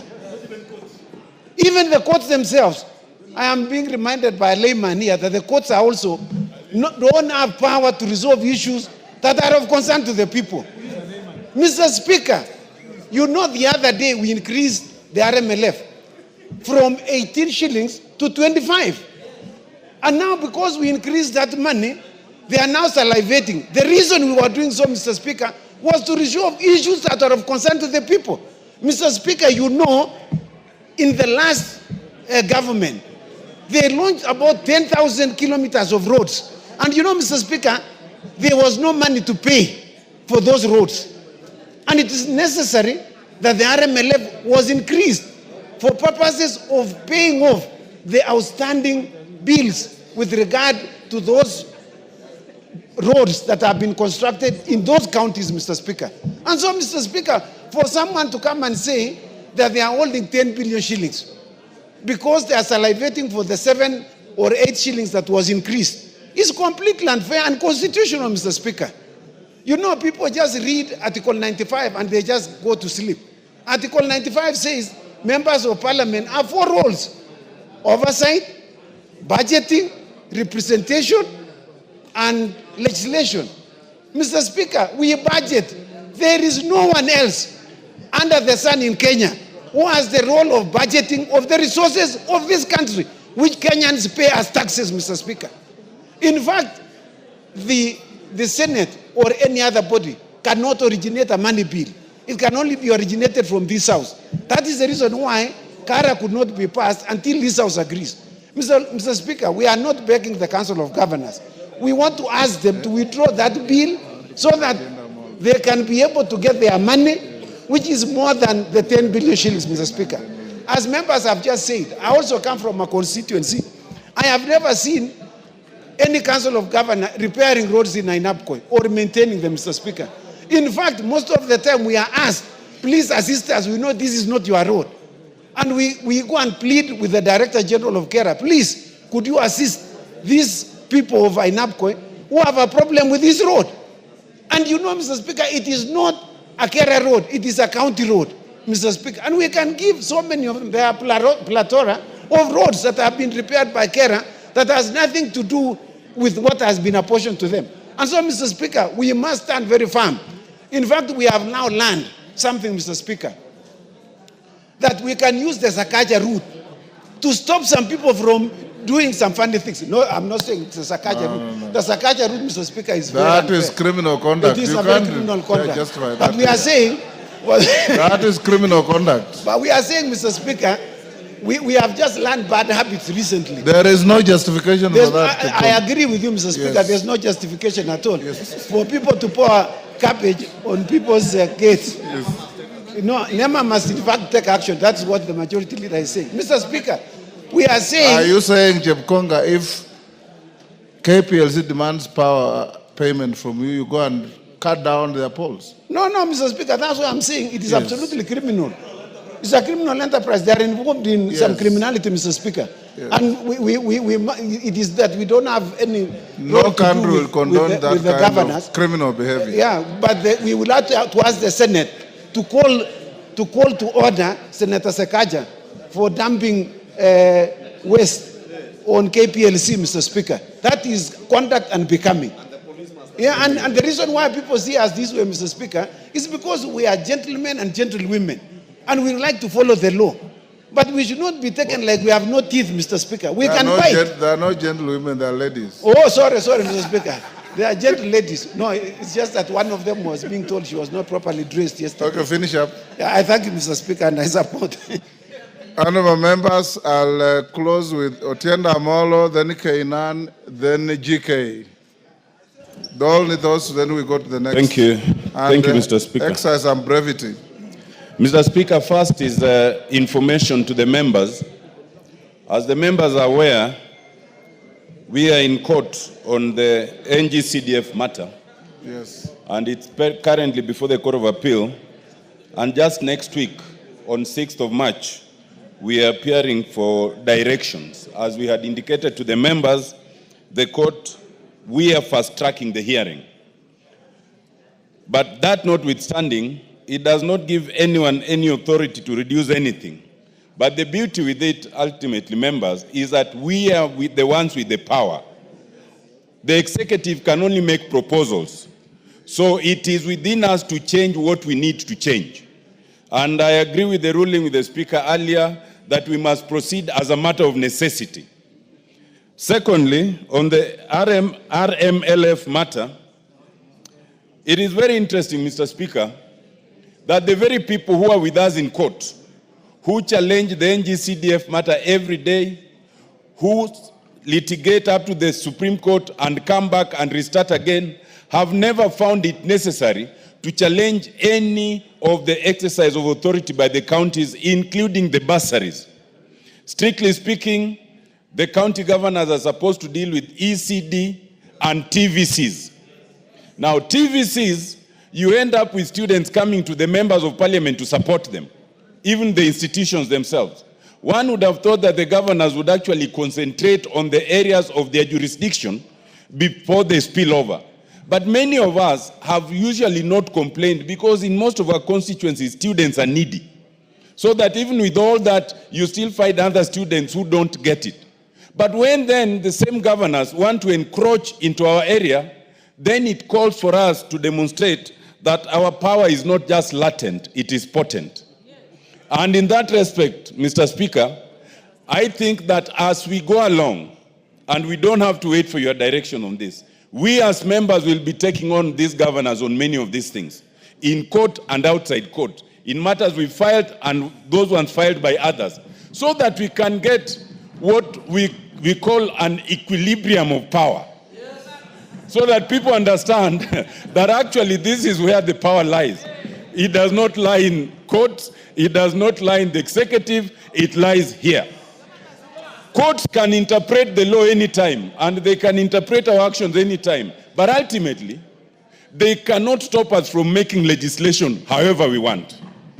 Courts cannot stop us from exercising our powers in terms of the budget however we want. Let's send a caution to the governors that what's good for the goose is good for the gander. Thank you. Thank you, Honorable Otienda Amolo, for order. Thank you, Otienda Amolo, for finally agreeing with the Speaker that power lies here and not elsewhere. Kainan? Mr. Speaker, allow me to join this debate. Mr. Speaker, this debate has two aspects, and I'm glad that today the leader of majority and the leader of minority have agreed on one thing, that this house has been reduced to a house of lamentations, Mr. Speaker. This August House, Mr. Speaker, once upon a time was an appendage of the executive. We freed ourselves, and you know it, how it used to be. But suddenly again, we are going back to the same, Mr. Speaker. I'm told the chairman of transport is here, Mr. Speaker. When an MD of a national government agency, without any due regard, without any consultation, just by a circular, negates everything that this House has passed, Mr. Speaker, then what is the implication? The implication is we are no longer the August House that we used to be. When the MD of Kera sits down, and yet we have an oversight committee called the Transport Committee. When the MD for Kura sits down, and yet we have a committee here, and negates what we have passed, Mr. Speaker, that has gone through all the stages, the only inference that you can make is this is no longer the August House. I agree with what the leader of majority has said. The leader of majority and the leader of minority. Look, under the current constitution, and for those of us who have been part of this, we had certain considerations. Mr. Speaker, you know how we included devolution in the current constitution. You know how we captured equalization in the current constitution. CDF, all those now are floating in the air. The governors have gone to court to make sure equalization doesn't work. It's no longer functioning. The governors have gone to court to make sure NCDF is not working. The governors have gone to court to make sure RLNF is not working. The next thing they are saying is members of parliament have no role in the governance of the Republic of Kenya. Is that where you want to be? Is that where you want to be? That is where we are. To the extent that some of them are going public to say members of parliament have no role in the county affairs. Mr. Speaker, I want to urge this. I want to urge colleagues. There comes a time when people must be ready to make hard decisions. We need to do both summative and formative evaluation of all the resources that have devolved since the promulgation of the current constitution, so that we allow Kenyans to see the value of the billions and the trillions we have devolved, Mr. Speaker, as the true representative of the people, Mr. Speaker. Otherwise, we'll sit here, lament, go to court. I'm glad what the Honorable Otiendo Amolo has said. But that's the court. What are we doing in the House here? The budget-making process is in our hands, Mr. Speaker. We are not using it. The oversight process is in our hands. We are not using it. The legislative power is in our hands. We are not using it, Mr. Speaker. Then what are we saying? Mr. Speaker, this group, Mr. Speaker, comprising of the Council of Governors, slowly they have taken over. One time, they blackmailed the members of parliament. The other time, they blackmailed the senators. They blackmailed the executive. Everybody's been blackmailed. Under our watch, what are we going to do? This is what I want to suggest. We need to critically dissect the current constitution and address all the areas, the gray areas, Mr. Speaker, that ought to have added value to the well-being of the people we represent. If we do both summative and formative evaluation, Mr. Speaker, you'll realize the billions that have gone. I had the privilege of representing 2 constituencies, Mr. Speaker, and I am ready to take all of you for a benchmarking visit to Wajir West and Eldas and see what the national government has done over the last 10 years and what the county government has done over the last 10 years, and you'll be in a position to compare and appreciate that our constituents still survive on budgetary supports from the national government. Thank you. Billions are devolved. My conclusion is this. Chairman Transport, if you are here, we cannot be under the threat of a Mayor MD of Kera. He has issued circulars, many circulars. In fact, Mr. Speaker, some of these MDs, because we have failed to bite, we have failed to act. I went to, yesterday in the House Business Committee, and I want my colleagues, the leader of majority and the leader of minority, to hear this. This is the first time, and I want all the members to hear this, in the history of NCDF, from July, August, September, October, November, December, January, February, our proposals are yet to be approved. What are these other funds you are looking? Where are your CDF proposals? You are being duped to ask to facilitate the bursary allocations. Where is the money? Thank you. Even the basic is not there. So chairman, former chairman of NCDF, I've been running after the CEO and the management of NCDF board. Where are the approvals? Where are the approvals for the fund managers to actualize? The approvals have not been done. What are we saying? Whose mistake is it? It's our mistake. That approval ought to have been in place by December so that we roll out the project. Yes. So we are all sitting. Let's stop complaining. Let's not reduce ourselves to a house of lamentation. Can we act and bite constitutionally? Thank you, Mr. Speaker. GK.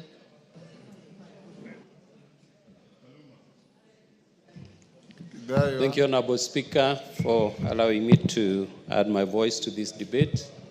Honorable Speaker, I want to remind members that the KRB Act has not been amended, or neither has it been suspended. We have an act that stipulates how RMLF funds should be shared. And as long as that act stands, we will not allow anybody to take away any coin, any cent from our allocation, 22 and 10%. The committee that I lead, Honorable Speaker, has taken a position on this matter. We met the Cabinet Secretary yesterday and raised this issue, and he has assured the committee that he will support the position that exists. And this position is in the law, KRB Act. Honorable Speaker, I want to assure members that we will not cede any ground as far as these resources are concerned. We know what happens out there when governors are allowed to implement these resources. We do not see, we are not able to see anything that they do for our people. And Honorable Speaker, this money was set aside to avail to the people of Kenya what we call the common good. Honorable Speaker, we will stand with the people of Kenya and continue to serve them effectively by holding onto these resources. Yes, Nabi, what is it? Mr. Speaker, is it in order for the chairman of the Roads Committee to mislead the House that he is doing anything when we need to know he is the problem? Chairman. I think, Honorable Speaker, I do not have to respond to that, comment because it's he's totally out of order. I have been very consistent in my support for RMLF resources being appropriated through the constituency roads committees. And that is a position we have taken as a committee.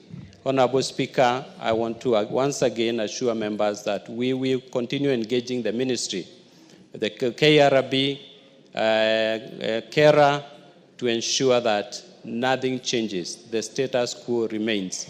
And the case that is in court, Honorable Speaker, I urge the executive to engage the governors and make sure and ensure that the 10 billion that is held by the courts is released for the purpose of serving our people. Thank you, Honorable Speaker. Anton Oluoch, Nairobi colleagues of yours have asked me to give you an opportunity to say something. Thank you, Honorable Speaker. This morning, the 17 members of Parliament met with their regional engineers, and the very same question being discussed in this House was what we are discussing. Honorable Speaker, first, let me confirm that all the tendering for the RLMF Kera roads for Nairobi had been done. Letters expressing intention to award had been issued. And the unique problem that Nairobi constituency has, that unlike our other constituencies, the other 200 and so constituencies, is that we have to do tarmac roads or bitumen roads. Some of those roads are done in a layered form. Some of those roads are done in a sequential manner. So that when we tell the people of Nairobi that you cannot do 5 roads which you are tendered, you can only do 2 roads, on which roads are you going to select? These are the roads that I'm going to do, and which ones? There is a legitimate expectation, and especially when this member of parliament before this very same house raised this question as to why the ceilings were being brought down from 61 or 62 million to have that amount.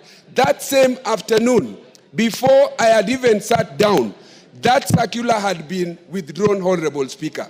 And so the House went and relaxed that this problem had been sorted, and advert put on the basis of 62 million. How again are we told post the fact, when the tendering has been done and awards already issued, that we can only do 2 roads? Honorable Speaker, I want to summarize by saying this. I am tempted to think that this House does not have the teeth that it claims to be. And I heard Honorable Kipchunga very well.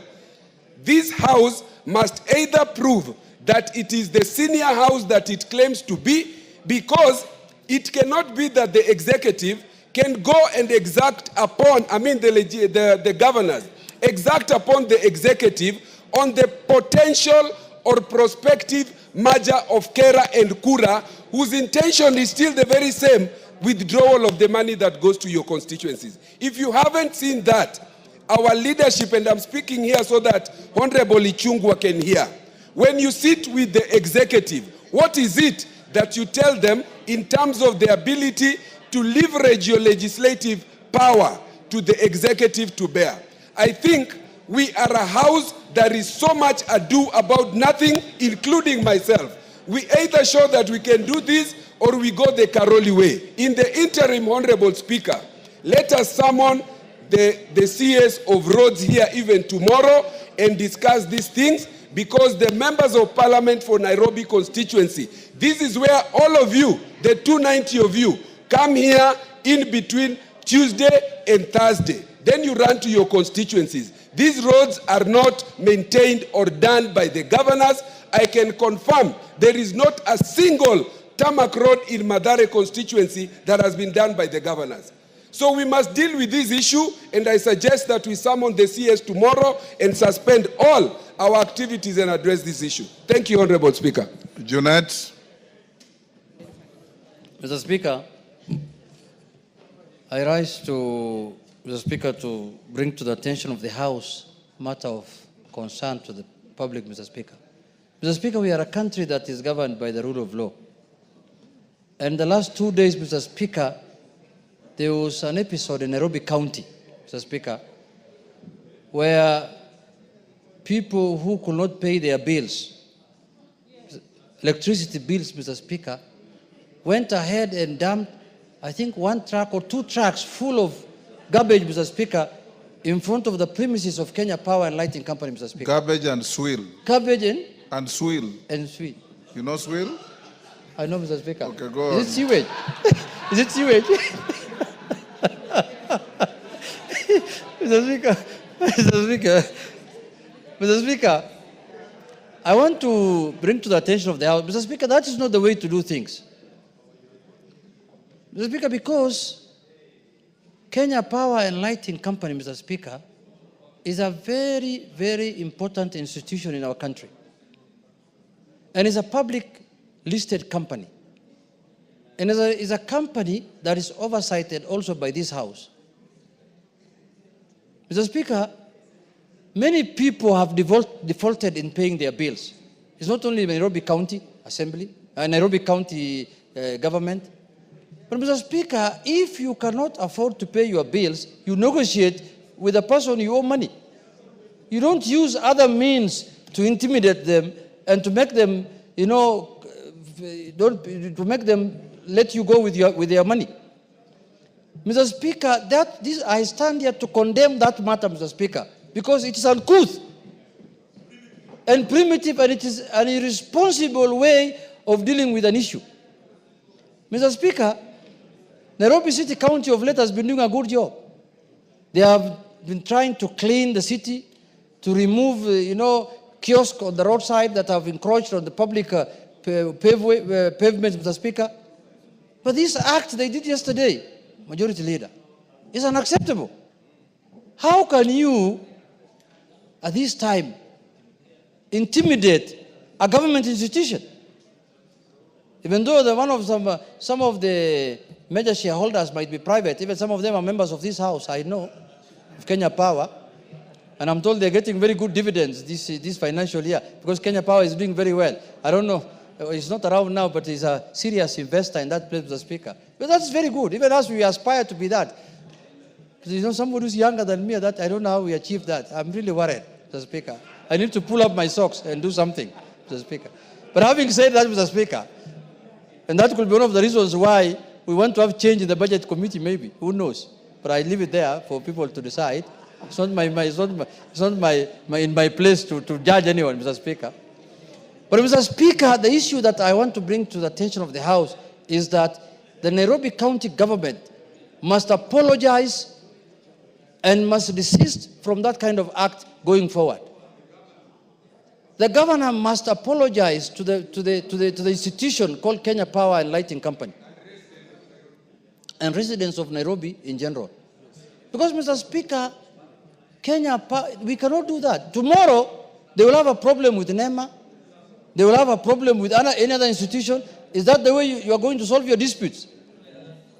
So, Mr. Speaker... What will stop them from dumping garbage and swill outside your gate? What will stop them? The Speaker is asking me from dumping garbage in front of my house. Mr. Speaker, that's a good question. Because if I don't pay for their services also, if I don't pay their water bills on time, or I don't pay maybe their service charge on time, they can dump garbage also in front of my house. Mr. Speaker. Then they tell you, until you pay your dues, we are not going to remove any garbage from in front of your house. So, Mr. Speaker, this is a new phenomena that is, we have never seen it before. So, Mr. Speaker, the governor was elected by Kenyans through the UDA party. Even though we have some symbiotic relationship with ODM, which we are not yet confirming it, because we don't know how I think there is some relationship that is not known, that we need to understand where it is heading to. But Mr. Speaker, in spite of all that, with our symbiotic relationship with the governor, we have to condemn things when they are done wrongly. And that was a wrong act on the part of the Nairobi County government, Mr. Speaker. And we are not doing this we are warning people who might attempt to do that kind of nonsense, Mr. Speaker, because it might not end with them. There are other institutions also who can do that. There are others who can lock up your house, you know, for not paying your dues or something. So, Mr. Speaker, with those few remarks, I want to say that act must be condemned and it must not be repeated again, Mr. Speaker. And if it is done, this House now will exercise its mandate of oversight. You know, Mr. Speaker, nothing constitutionally stops us from summoning governors. Yes. Nothing. There is no in the Constitution that writes governors can only be summoned by the Senate. Mr. Speaker, the Constitution says Parliament can summon anyone. Parliament. Yes. And when you say Parliament, it is both the Senate and the National Assembly. Yes. That is Parliament. Parliament can summon anybody in Kenya. Parliament. So under that provision of the Constitution, we will summon governors if they go wayward. They must stick to the rule of law, and they must respect the laws that we have put in place as a House to govern this country. Thank you, Mr. Speaker. Ichungwa. Thank you, Honorable Speaker. Let me also join the Honorable Junet Mohammed, Minority Leader, first in condemning that act by the county government of Nairobi. And two, to ask both the county government of Nairobi and the Kenya Power and Lighting Company to get into a negotiation or some sort of dialogue to be able to resolve the issues that are before them on issues touching on pending bills, Honorable Speaker. What we have seen around Stima Plaza, Honorable Speaker, is these are criminal acts. And indeed, I was asking myself last night as I watched on TV, where are the police that should be ensuring there is law and order everywhere in the country?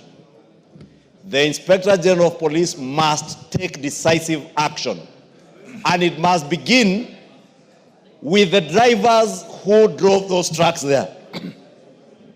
Because, Honorable Speaker, it should be very easy for the Inspector General of Police through DCI to extract information as to who were the drivers who dumped there. From the drivers to the people who instructed them. Whether it goes all the way up to the governor, it should not matter. Because we should not entertain criminality in the guise of attempting to collect your debts from public institutions, Honorable Speaker. What would happen today, Honorable Speaker? Our constituents, some of them are waiting for bursaries, others are waiting for grade 9 classrooms to be built through NGCDF, and members of parliament are here asking for NGCDF money. What if we decided that everybody now will take the law into their hands and do whatever you want, Honorable Speaker? Are we going to have a country? The City Council of Nairobi owes businessmen and women in this country money in pending bills to the tunes of hundreds of billions. What if the people who are owed by the City County of Nairobi also tomorrow decided to go and dump their garbage outside City Hall? How would the governor of Nairobi take that? Number two, Honorable Speaker, under the integrity, it's called the EACC Act, Ethics and Integrity Act. These are not just criminal acts, but acts that go against the Integrity and Ethics Act. Acts under the NEMA Act. Yes, criminal acts under the NEMA Act, criminal acts under the Ethics and Integrity Act, and also criminal acts touching on economic crimes, because you are dumping garbage deliberately on a road and sewer. You will expend public resources to dump and to later clean up. It is abuse of public funds. Yes. And therefore, Honorable Speaker, if we allow this kind of behavior to go on unchecked, these are the same governors, Honorable Speaker, who some time back were asking that they also be given some security officers under their command. You can imagine if these governors had policemen under their command, they would trample on everyone, Honorable Speaker. Therefore, Honorable Speaker, mine is to ask the Inspector General of Police and ask him to make sure that action is taken against those people who dumped outside Stima Plaza. I also want to encourage the business people who I have seen crying on national TV, that they have restaurants they have closed down because nobody can patronize their restaurants. They must take civil action against the City County of Government of Nairobi for compensation for lost business, Honorable Speaker. Because you are closing down people's businesses. I saw the Stima Plaza. I also didn't know it's not even owned by KPLC. KPLC are tenants of Stima Plaza. It is owned by pensioners. Our mothers and fathers who worked in KPLC and Kengen, as it were before, are the owners of that building. It is their business as landlords that is being spoiled by the county government of Nairobi. And Honorable Speaker, I do hope, and in fact, Honorable Speaker, I was wishing that you could even direct the Inspector General of Police, and because the chair of the Security Committee is here, you should direct the chair of the Security Committee to summon the Inspector General of Police and explain to the committee and to this House how can they be watching when criminality takes root unchecked and nobody is doing anything about it. All that people can be left to is crying on TV how their businesses have been locked down. KPLC employees are being paid a salary, but they can't go to work. Honorable Speaker, I would beg that you direct the Security Committee of this House to pick up that matter together with the Energy Committee, with the Inspector General of Police and the ministry concerned to make sure that there is an amicable solution to this problem. But more importantly for the Inspector General of Police to ensure that criminal charges are leveled against those who dumped outside Stima Plaza. That is a behavior that we cannot condone. Thank you, Honorable Speaker. Thank you. Tongoyo, we shall not allow this country to be reduced to a Wild West behavior, whereas you disagree with somebody and you send goons and hooligans to go and sort out your mess. That is not Kenya. And you must stop it. So I direct you to summon the IG to find out why no action has been taken against this publicized criminal behavior by the city government of Nairobi.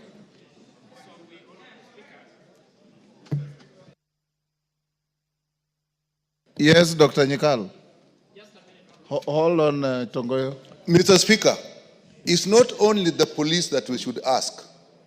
What was actually done is a public nuisance, and actually under the Public Health Act, the driver and their bosses who allowed that to open can be charged because they actually exposed people to garbage and sewage, as you said, and that can easily cause an epidemic. We actually had a problem like that where some person actually were dumping things in the river, and eventually we had cholera in River Suo in Western Kenya. So it is not just a police issue, it is a major health issue, not only for the staff of Kenya Power and Lighting, but for all the people around. So I think that element should also be looked into. Thank you, Mr. Speaker. Yes, Chief Whip. On the same issue? Honorable Speaker, it is in line with what Dr. Nyikal has just said. This is actually what we've been saying, that we have created demigods in the name of governors, in the name of their excellence, Honorable Speaker. The cries of the business people around Steamer Plaza, Honorable Speaker, should not be left just like that. I saw on TV, Honorable Speaker, a lady who runs a restaurant just next to Steamer Plaza, who had no interest whatsoever to whatever happens between the county government and the Kenya Power and other business people around that area, Honorable Speaker, having it rough to even run their business, Honorable Speaker.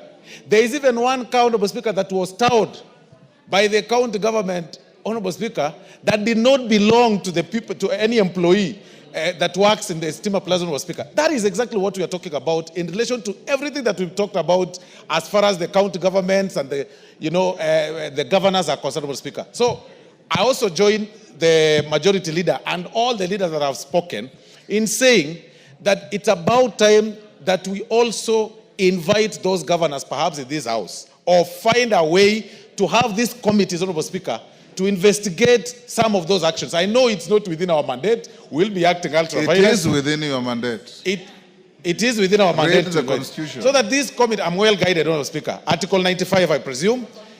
And then have these relevant committees, not just the security committee, Honorable Speaker, even the committee that handles matters environment, Honorable Speaker. The committee that handles trade matters, because the business people are affected around that area. The governor and his team must face this house and explain what exactly they were trying to do and this childishness that we see. Because, Honorable Speaker, we see a lot of them, not just garbage. You see governors, Honorable Speaker, moving around with vehicles, about 30 vehicles. One vehicle carrying a carpet, another one carrying a toilet, another one carrying goons, another one carrying a chair, another one stand. Honorable Speaker, even a chair cover in barrios, and disrupting things, people's places, and disrupting people all over, Honorable Speaker. You even saw in a funeral in Kakamega, Honorable Speaker, where there is war between a governor, the senator, and then a member of parliament, Honorable Speaker, because we've created demigods, Honorable Speaker. We also call upon the police to impound these trucks. The order by the governor to just release them, Honorable Speaker, that is playing PR. That is playing to the public gallery, playing politics, and playing clean. It shouldn't be that way. The vehicles that were parked outside, the vehicles that left the garbage in that particular place, Honorable Speaker, and the vehicles that blocked the way for 3 days should be impounded and the drivers arrested and charged, Honorable Speaker, for criminal offenses. I thank you, Honorable Speaker. Yes, Tongoyo. Thank you, Honorable Speaker. Here, Mazara. Honorable Speaker, I'm well guided. We are going to have the IG summon and appear before the committee next week on Thursday. There are criminal offences committed just under the nuisance law. Yes. Under environmental law, under the Health Act, under the Penal Code, and several other acts of parliament. you can find up to 10 criminal acts committed with that act. So actually, Honorable Speaker, I'm actually can't agree anymore. What actually surprises all of us here is that it should not have even reached this far without the IG taking action. And the question should be, Honorable Speaker, it should not have waited to this far. But having said that, and as you directed, Honorable Speaker, we are going to do exactly that. And I think it's an issue that should be severely punished because, Honorable Speaker, it begs a question. If this can do to an institution like KPLC, what should happen to his own political competitors? It will be actually wake every other morning. Zero has been actually and dump on your doorstep. So, Honorable Speaker, I join the rest of us to condemn that act, and we are going to do exactly as you directed. And possibly, Honorable Speaker, I think Honorable Dr. Nyikal put it, possibly, I think it also goes beyond the mandate only of security. Even NEMA should be they're probably pulled into this. Honorable Millie, you remember, and you members of parliament must take this thing seriously. When we were going for a public rally in Jacaranda grounds, you remember Governor Songo then went and emptied raw sewage on the entire field and got away with it. This House must exercise its authority. Yes, Ocheng, what is it? Mr. Speaker, you know, we allow governors and county governments to get away with too much. If there was a single time a governor should be impeached for gross misconduct, it is now. If the Senate was serious about their job, this is the time they should impeach a governor, not for corruption, not for stealing, but for gross misconduct on the face of it. There is no reason why the governor of Nairobi should continue being in office when his officers are telling us that they did what is said to have been done. The minister, the TEC for finance was on TV yesterday saying they did this knowingly. Why should the governor be still in the office, Mr. Speaker?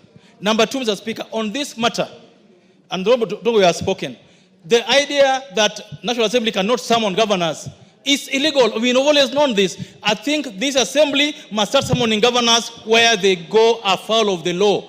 We've allowed senators to be summoning ministers.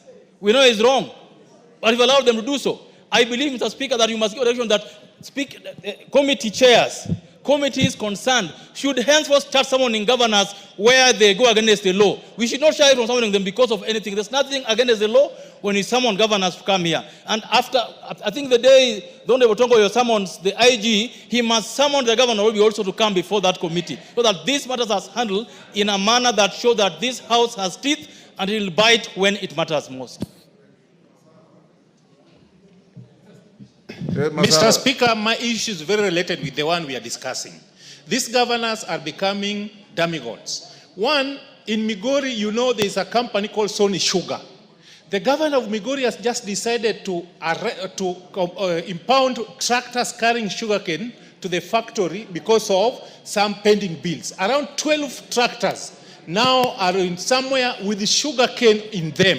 It shows that if we don't control these governors, they'll do anything they want and go away with it. So, Mr. Speaker, that was the burning issue that even back in Migori, the Sony Sugar are really suffering because the governor wants money from them, the cess money, which is in the pending bill, but if you don't pay, the tractors carrying sugarcane are being arrested. Do I call them arrested or compounded? And the sugarcanes are drying in those tractors simply because the Sony Sugar has not paid the levy for the county government of Migori. Thank you. Thank you, Mr. Speaker. Honorable members, yes, Chepkonga. Mr. Speaker, you know, you have allowed Honorable Tongoyo to call the Inspector of Police on Thursday. This is an extremely very important matter. I have not allowed him, I've directed him. No, he needs to be directed to call the inspector on Monday. This is a very urgent matter. We cannot allow a criminal matter to wait until next week, Mr. Did he say next week? He said Thursday. You should direct that they should call the inspector by Monday. You are right. Yes, KJ, what is it? Before the senior counsel leaves the floor, Mr. Speaker, I just wanted to find out if it is in order for a member to direct the speaker. We know the discretion of the speaker is stipulated in our first standing order, Mr. Speaker. And while he has a very important point to raise, and we all have an issue to raise, even with the governor of Nairobi City County, for the activities and the actions that he undertook, which are an embarrassment, Mr. Speaker. Mr. Speaker, on the lines of Kenya Power, we are carrying cables for the last mile connectivity.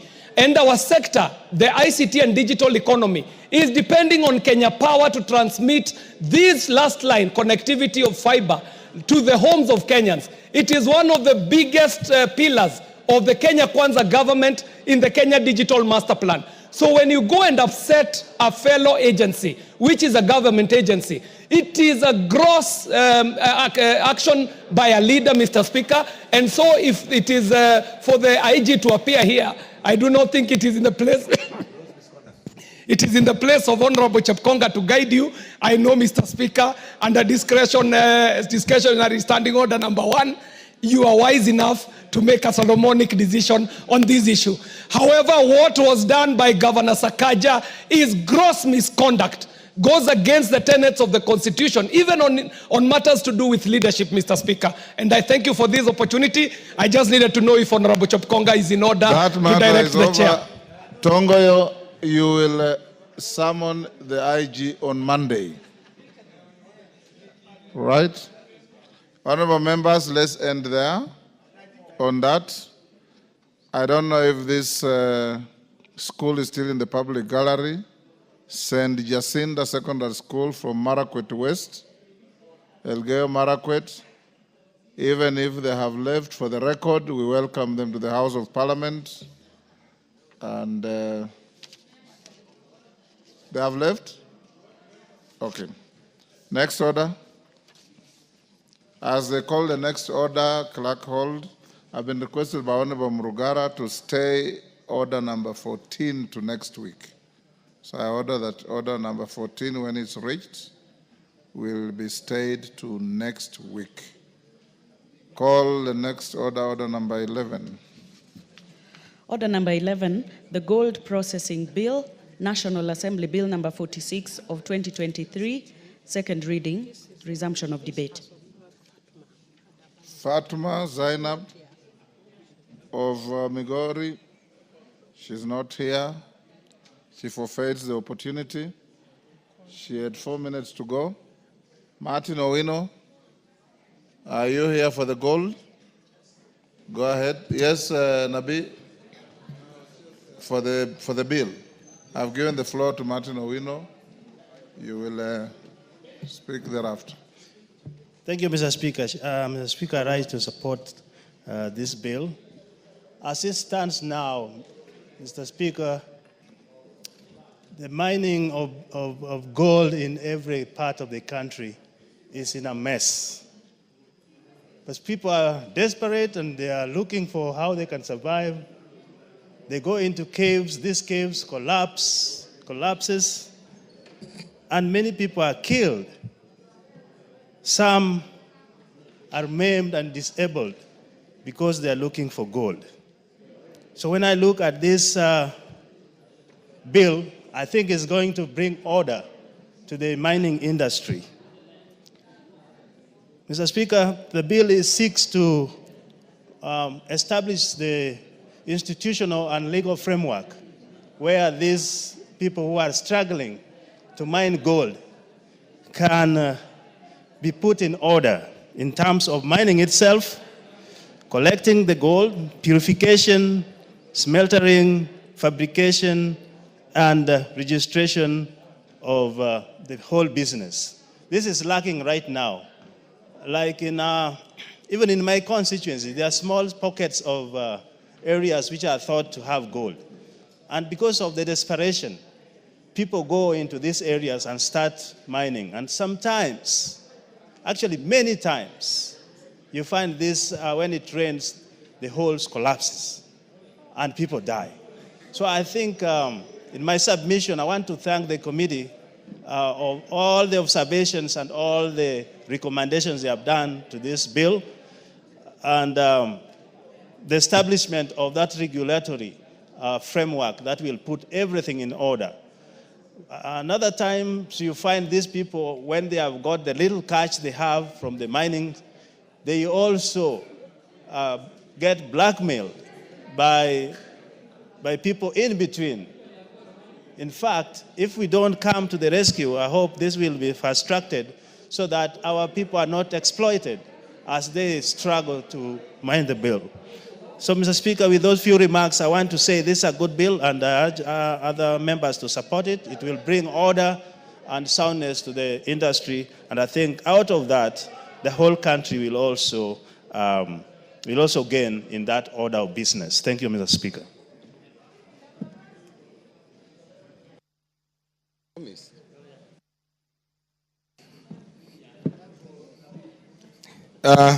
Thank you, Mr. Speaker.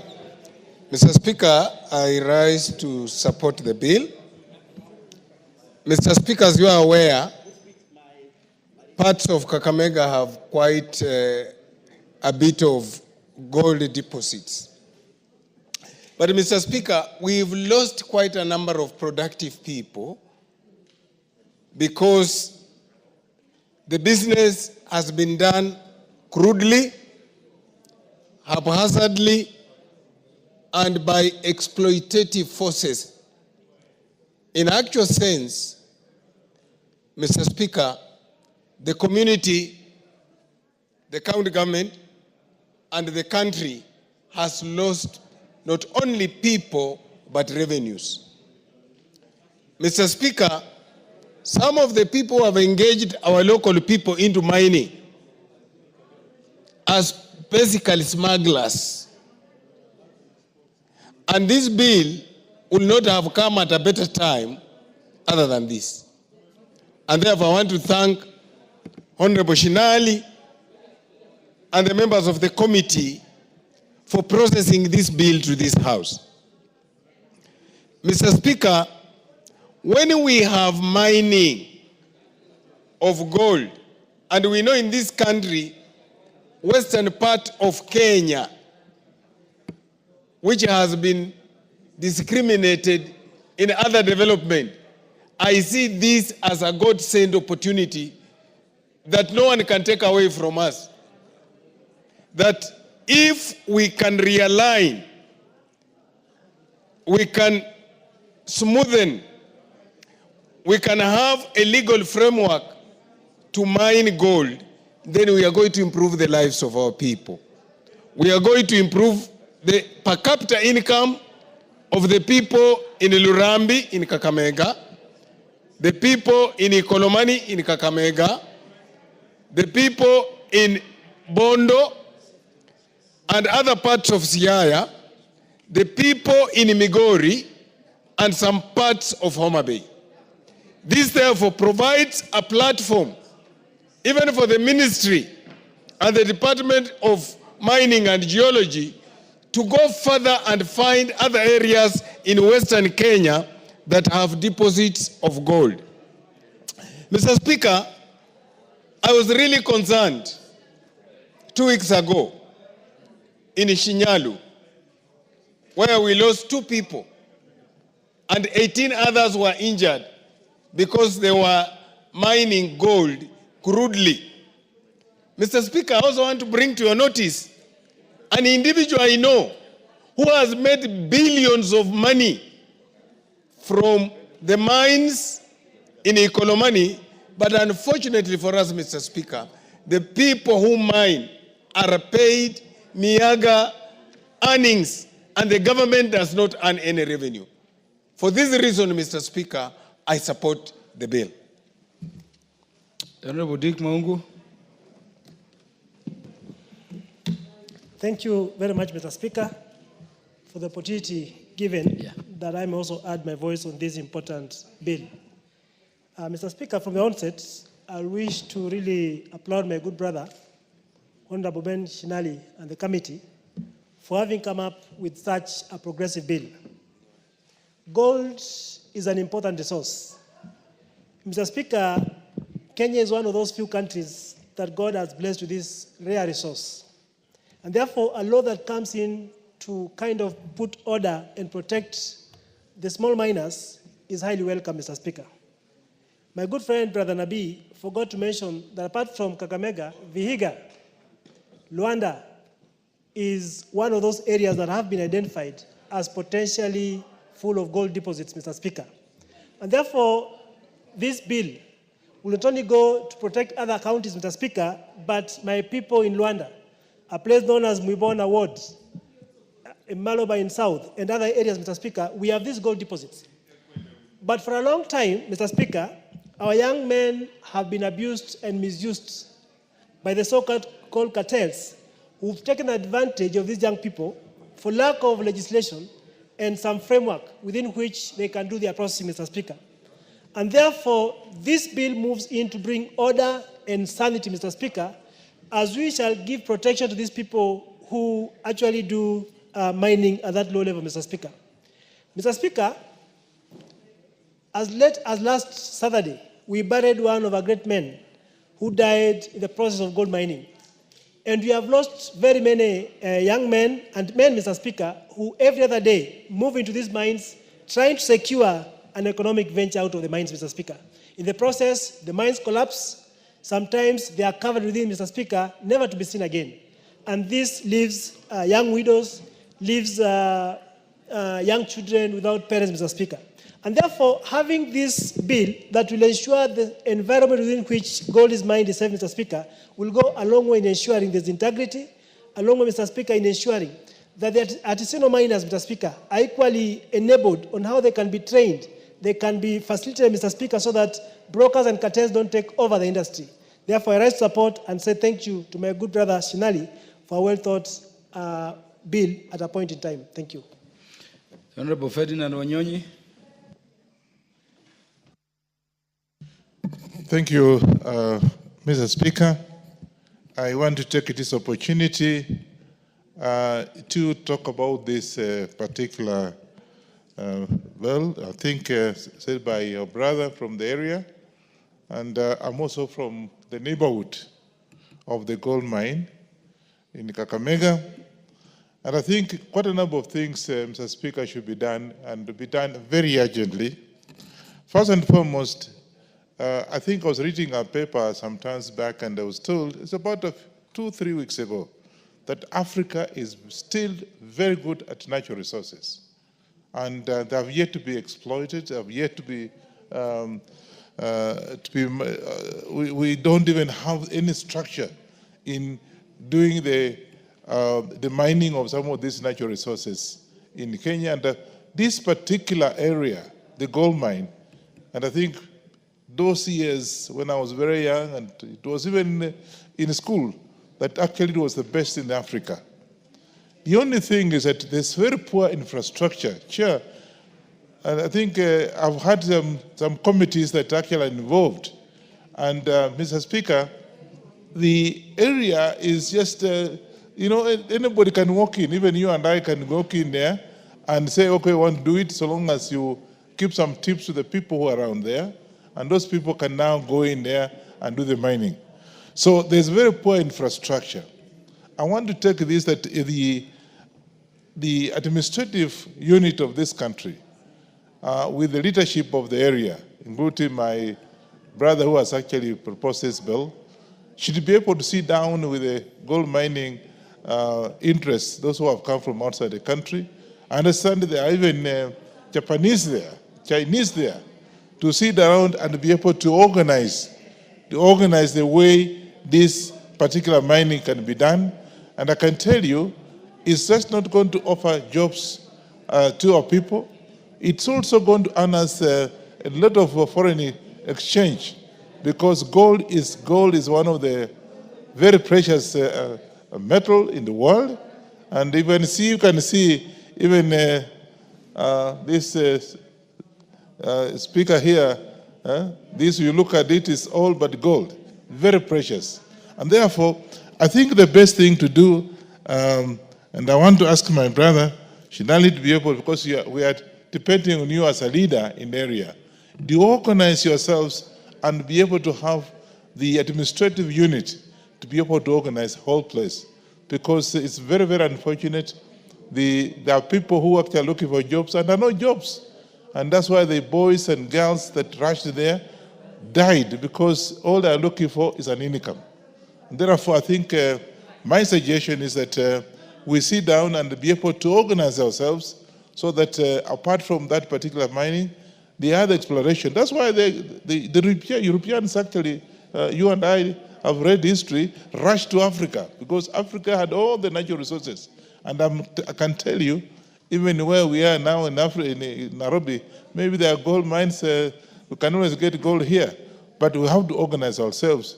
And I think the biggest problem today is that we pass this bill, Mr. Speaker, let's get organized so they can be able to see what we can do on this particular bill and be able to assist the locals because they are looking for income. And you can't blame them. So I want to say that much as we are mourning those young men who died, I can't blame them. They were rushing there because of the source of income.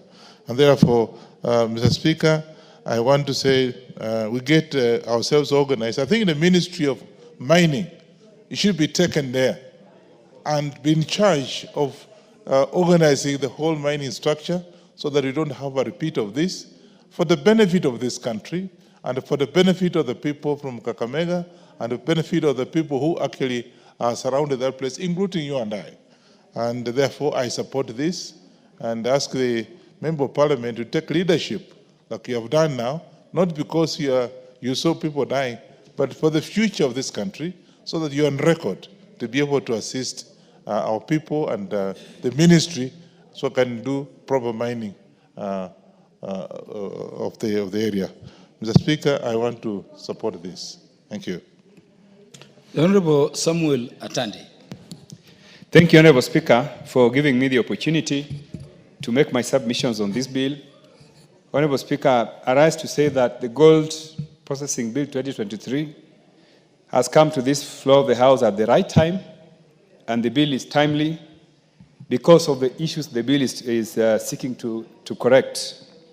Honorable Speaker, when you hear about gold, you basically think gold basically is about money and wealth. But Honorable Speaker, when you go down to listen to the people involved in the mining of gold in the villages, Honorable Speaker, you would be surprised the kind of the nature of the workers that are working in those environments. Honorable Speaker, gold miners are some of the poorest workers in this country. And gold mining is not beneficial to the miners, principally because, one, Honorable Speaker, the returns that the miners receive from these works does not come. One of the reasons why the returns are not there is because of the existence of middlemen in the sector. One of the things which this bill is seeking to correct, the establishment of the Gold Processing Corporation, which is one of the most fundamental articles in this bill, is very, very important, Honorable Speaker, because this corporation is going to ensure that basically there's order in the way gold mining is done. It is seeking to create a board. It is seeking to create a board that is going to ensure that there's testing, there are standards, and also there's safety. Honorable Speaker, you are aware that in the recent past, in many parts of the country, a lot of Kenyans, we have lost a lot of Kenyans who are involved in this mining in the mining sector. This is because the safety measures that are supposed to guide the workers involved in this sector do not exist. And this corporation, Gold Mining Corporation, is going to help us to ensure that their safety measures are in place, and therefore there's going to be order. The other thing, Honorable Speaker, I spoke about the returns. Honorable Speaker, if a sector is not organized and properly regulated, then it goes therefore that even the workers in that sector will never be able to get proper returns. And therefore, Honorable Speaker, if you travel to places in Siaya, sections of many parts of Siaya County, my constituency specifically, you find that there are many segments of the constituency where miners are working daily. And, when you go into those places, Honorable Speaker, there are no equipments. The gold mining is a mechanical exercise. It's a manual exercise. So, Honorable Speaker, by this bill seeking to create this corporation, one of the things that they're seeking to do is to also seek to introduce technology and make this process seamless, commercialized, make it even bring equipment that are able to be used to mine gold in a way that even the environment is protected. Honorable Speaker, there are some parts of my constituency where gold miners are working. We had a situation where we got one of our roads, getting demolished because the way the miners go around, they are mining underground. Honorable Speaker, the mining starts here, but these people will go up to Nyayo Stadium on the ground. Now, in the process, you find that they've passed a place where there's a road, a tarmac road. The tarmac road is actually going down because of the mining activities. So I think part of the reason is because the technical capacity to guide where the minerals exist, the gold exists, is not there.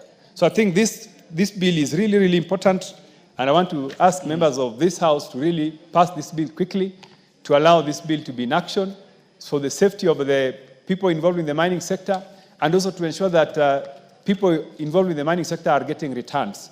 One of the things that this bill has not addressed is compensation for people who are donating their lands for mining. In my constituency, I'm having cases where, Honorable Speaker, there's conflict between landowners where gold deposits have been detected.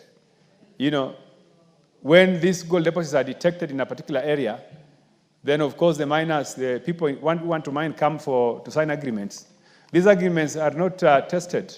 And in a short while, you find there's conflict. People are fighting, people are saying, I'm going to buttress the agreement we made. So I think one of the things that we need to do is to connect with this bill is to see how we can be able to resolve such cases of conflict for the benefit of the miners and the benefit of the country. Thank you, Honorable Speaker. I support. The Honorable James Nyikal. Thank you, Mr. Speaker, for giving the opportunity. Mr. Speaker, I arise to support this bill. Mr. Speaker, artisanal gold mining, which is the small scale where people go without experience, is rampant. It is actually all over the country, but mainly in Western Kenya. You find it in Kakamega County, Vihiga County, Kisumu County, Migori County, Siaya County, and even in West Pokot. But if you look at the West Kenya, it's actually probably a gold belt. If you look at it where it comes from, Kakamega, Vihiga, in Kisumu County, in Seme, and it goes to Bondo, and it basically just goes across the lake into Migori. So we may be dealing with a geological gold belt that is actually being underutilized and underexploited. And therefore, we have to look at it. And Mr. Speaker, even the way it is done Honorable now, Nyikal, I hope the mover of the bill is in the House and is listening to you. Is here, and I really appreciate the work when he you has see done. the move of the belt from Migori through Homa Bay, through the lake, through Nyamula in Uyoma, yes, the bit of Seme, yes, through to Ikolomani. It is actually, which is the corrupted, I hear, Shinali people's name for gold mine, Ikolomani. Yes. Ikolomani. So if you look at it, there could be a belt we are talking about there. So, Mr. Speaker, if that belt is there, it actually needs to be exploited so that we get it mined in a professional manner with all the issues that need to be looked at. It will actually generate employment and actually generate more wealth to the people themselves, and even to the government will then get taxes, and it will be. Currently, the process is actually destructive in most ways.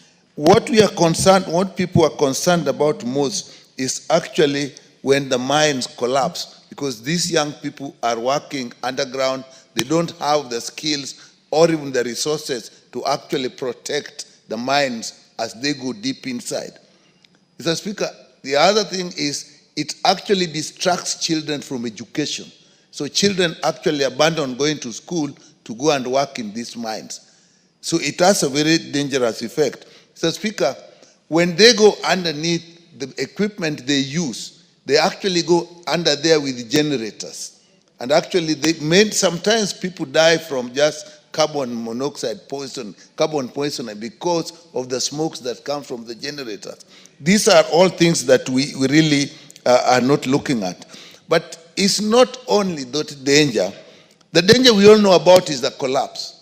But the way they do it with their hands, open hands, when they are doing the spanning, there are a lot of health hazards. The chemicals that are used, mercury, is very poisonous, neurologically extremely poisonous. Arsenic is a slow killer. Arsenic can actually be used to poison people. And those are the things that are used. Lead that they use in gold mining is actually very toxic to the kidneys. And some of these people may actually gradually die slowly of kidney failure. Cyanide is an acute poisoning. But then the dust itself, the silica, the dust, when they go there under dust for a very long time, then of course they inhale the dust and actually it is dangerous to the lungs. So maybe in their old age, under 40s and so on, you start seeing people dying of chronic lung disease, and which can even go into heart disease. And it may be difficult to actually relate it to the activities that they are going through. So this actually is it's a very dangerous thing. So, Mr. Speaker, I think not only that, some of these chemicals are actually carcinogenic. They are cancer-causing. And some of them actually have the effect of even affecting unborn babies. Mercury in particular is known for doing that. So the dangers are numerous. The returns are not that good because of the exploitation. These young people, it's men, women, they go into this. The outlet they have is actually controlled by middlemen, so that they actually are not even getting the money they should get. So, Mr. Speaker, I support this because if you look at the creation of this corporation with the board, and if you look at clause 6 of this bill, I think that is where the whole thing lies. If you look at the functions under clause 6, Mr. Speaker, everything we'll need to look at, the structures for doing it, the standards for mining, the materials for mining, the licensing for mining, and when they give the licenses, then of course we can look at the health hazards. And therefore, Mr. Speaker, I support this bill, and we'll have to actually look at it in fair amount of detail, because it is not only going to protect the health of our people, improve their livelihood, but also generate more income for the country and taxes. So this is an extremely important bill, Mr. Speaker, I support. The Honorable Joseph Oyula, the only MP who understands money best in Parliament. Thank you, Honorable Speaker. Honorable Speaker, let me also add my voice to this bill. It's a very important bill because some of us in our areas, we have suffered greatly because of this gold mining. Let me add here, Mr. Speaker, that gold is also in Busia. That stretch from Kakamega crosses through Busia up to Uganda. In fact, right now, we have a fear because some Chinese are mining gold, and we suspect they have crossed the border into Kenya through that underground. So there is a big fear there at the border. The major problem, Mr. Speaker, here is we don't have any regulators.